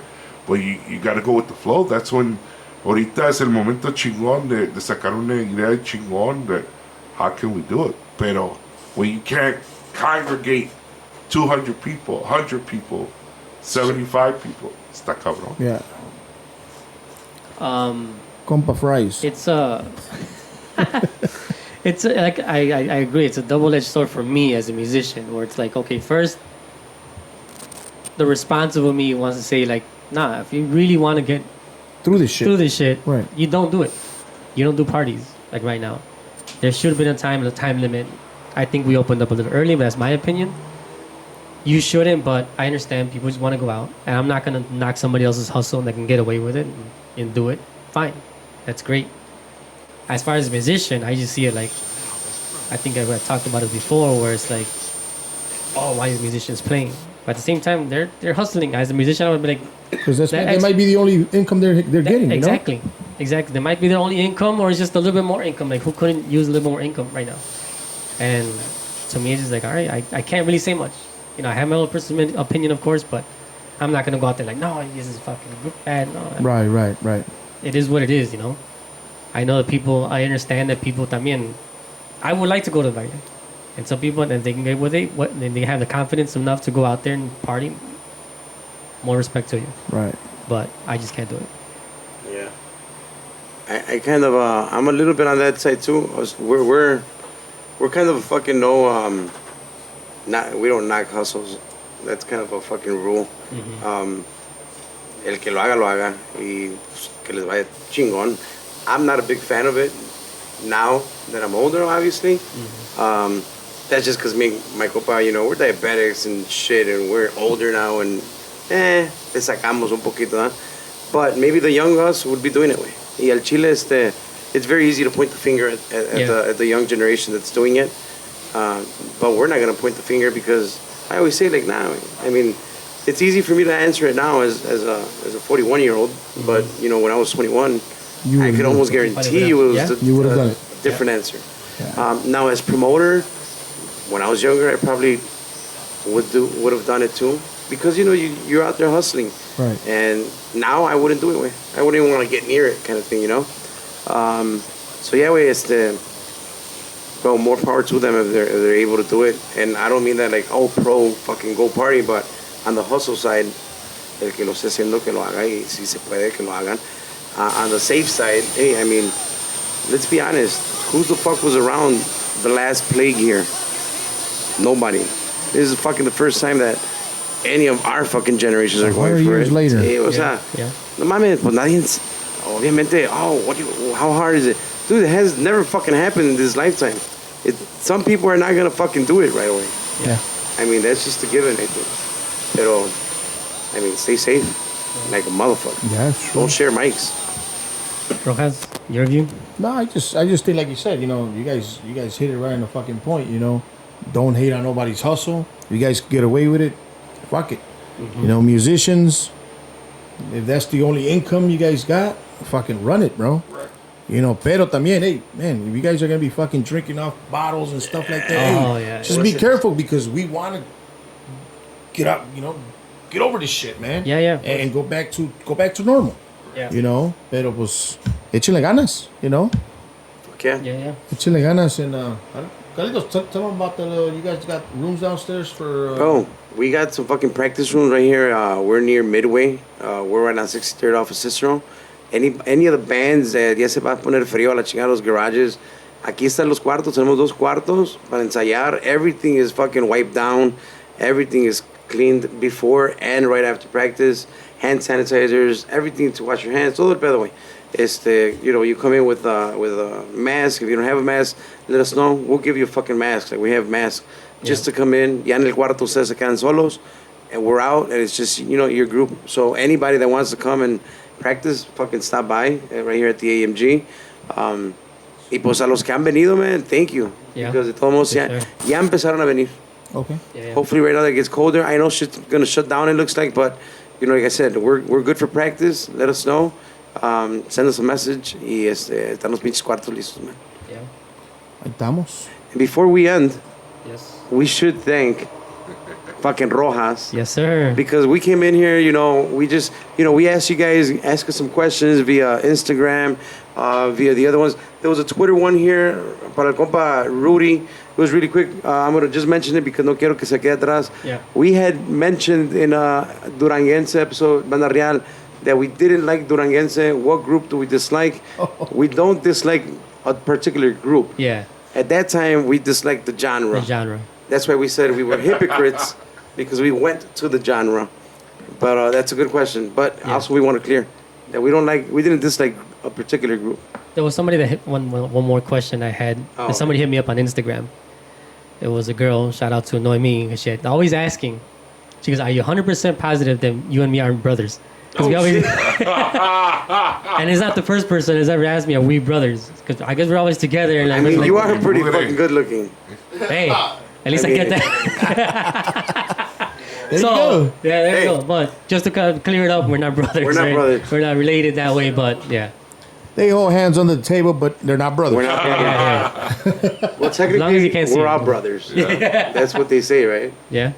Pretty much. Yeah, we're not brothers. But anyway, amigo Copa Rojas, Thank you very much. Bro. Thank you. Yes, Thank sir. you. how do you do? Thank How do you do? A huevo. Let us know. Let us Fucking know how audience. this, you know, if you got the job or not. Let us know. But follow us on all our social media, @el GuacPod, and YouTube. Send those messages. hit like, subscribe, and what else do we need to do? The merch. Merch still available. We got t-shirts still available. We got the cups still available. That's not one of our cups, I guess. No, Naked. it was a naked cup. Just hit us up, send us a message on our Instagram, on our YouTube, Facebook, whatever. Just put in your orders there. We still have t-shirts available.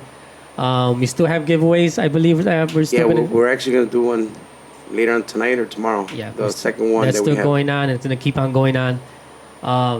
What else do we have? Raffles. There's a lot of raffles. Raffle some fucking hours downstairs, man. Oh yeah, Yeah, yeah. we We can do should that, raffle some Some fucking hours. for practice time. Yeah, Good shit. good. That's why fucking Rojas is here, man. That's why he's here. Innovative. I wanna thank Rojas. He was the first guy that popped into my head. Other than Nati, I had to say it. You had to say it. But Nati will be on future episodes. De todo, pero Rojas was the first guy right away. You know, we had a great fucking feel with Rojas. We fucking know him. We knew it was gonna be fun. We came in here with the questions. Be on the lookout también. We're gonna do a poll very soon this upcoming week when this comes out, I think. Yeah. For your viewers' choice episode. We're gonna give you guys the option of the top commented groups that you guys have been commenting on YouTube and our Instagram and our Facebook.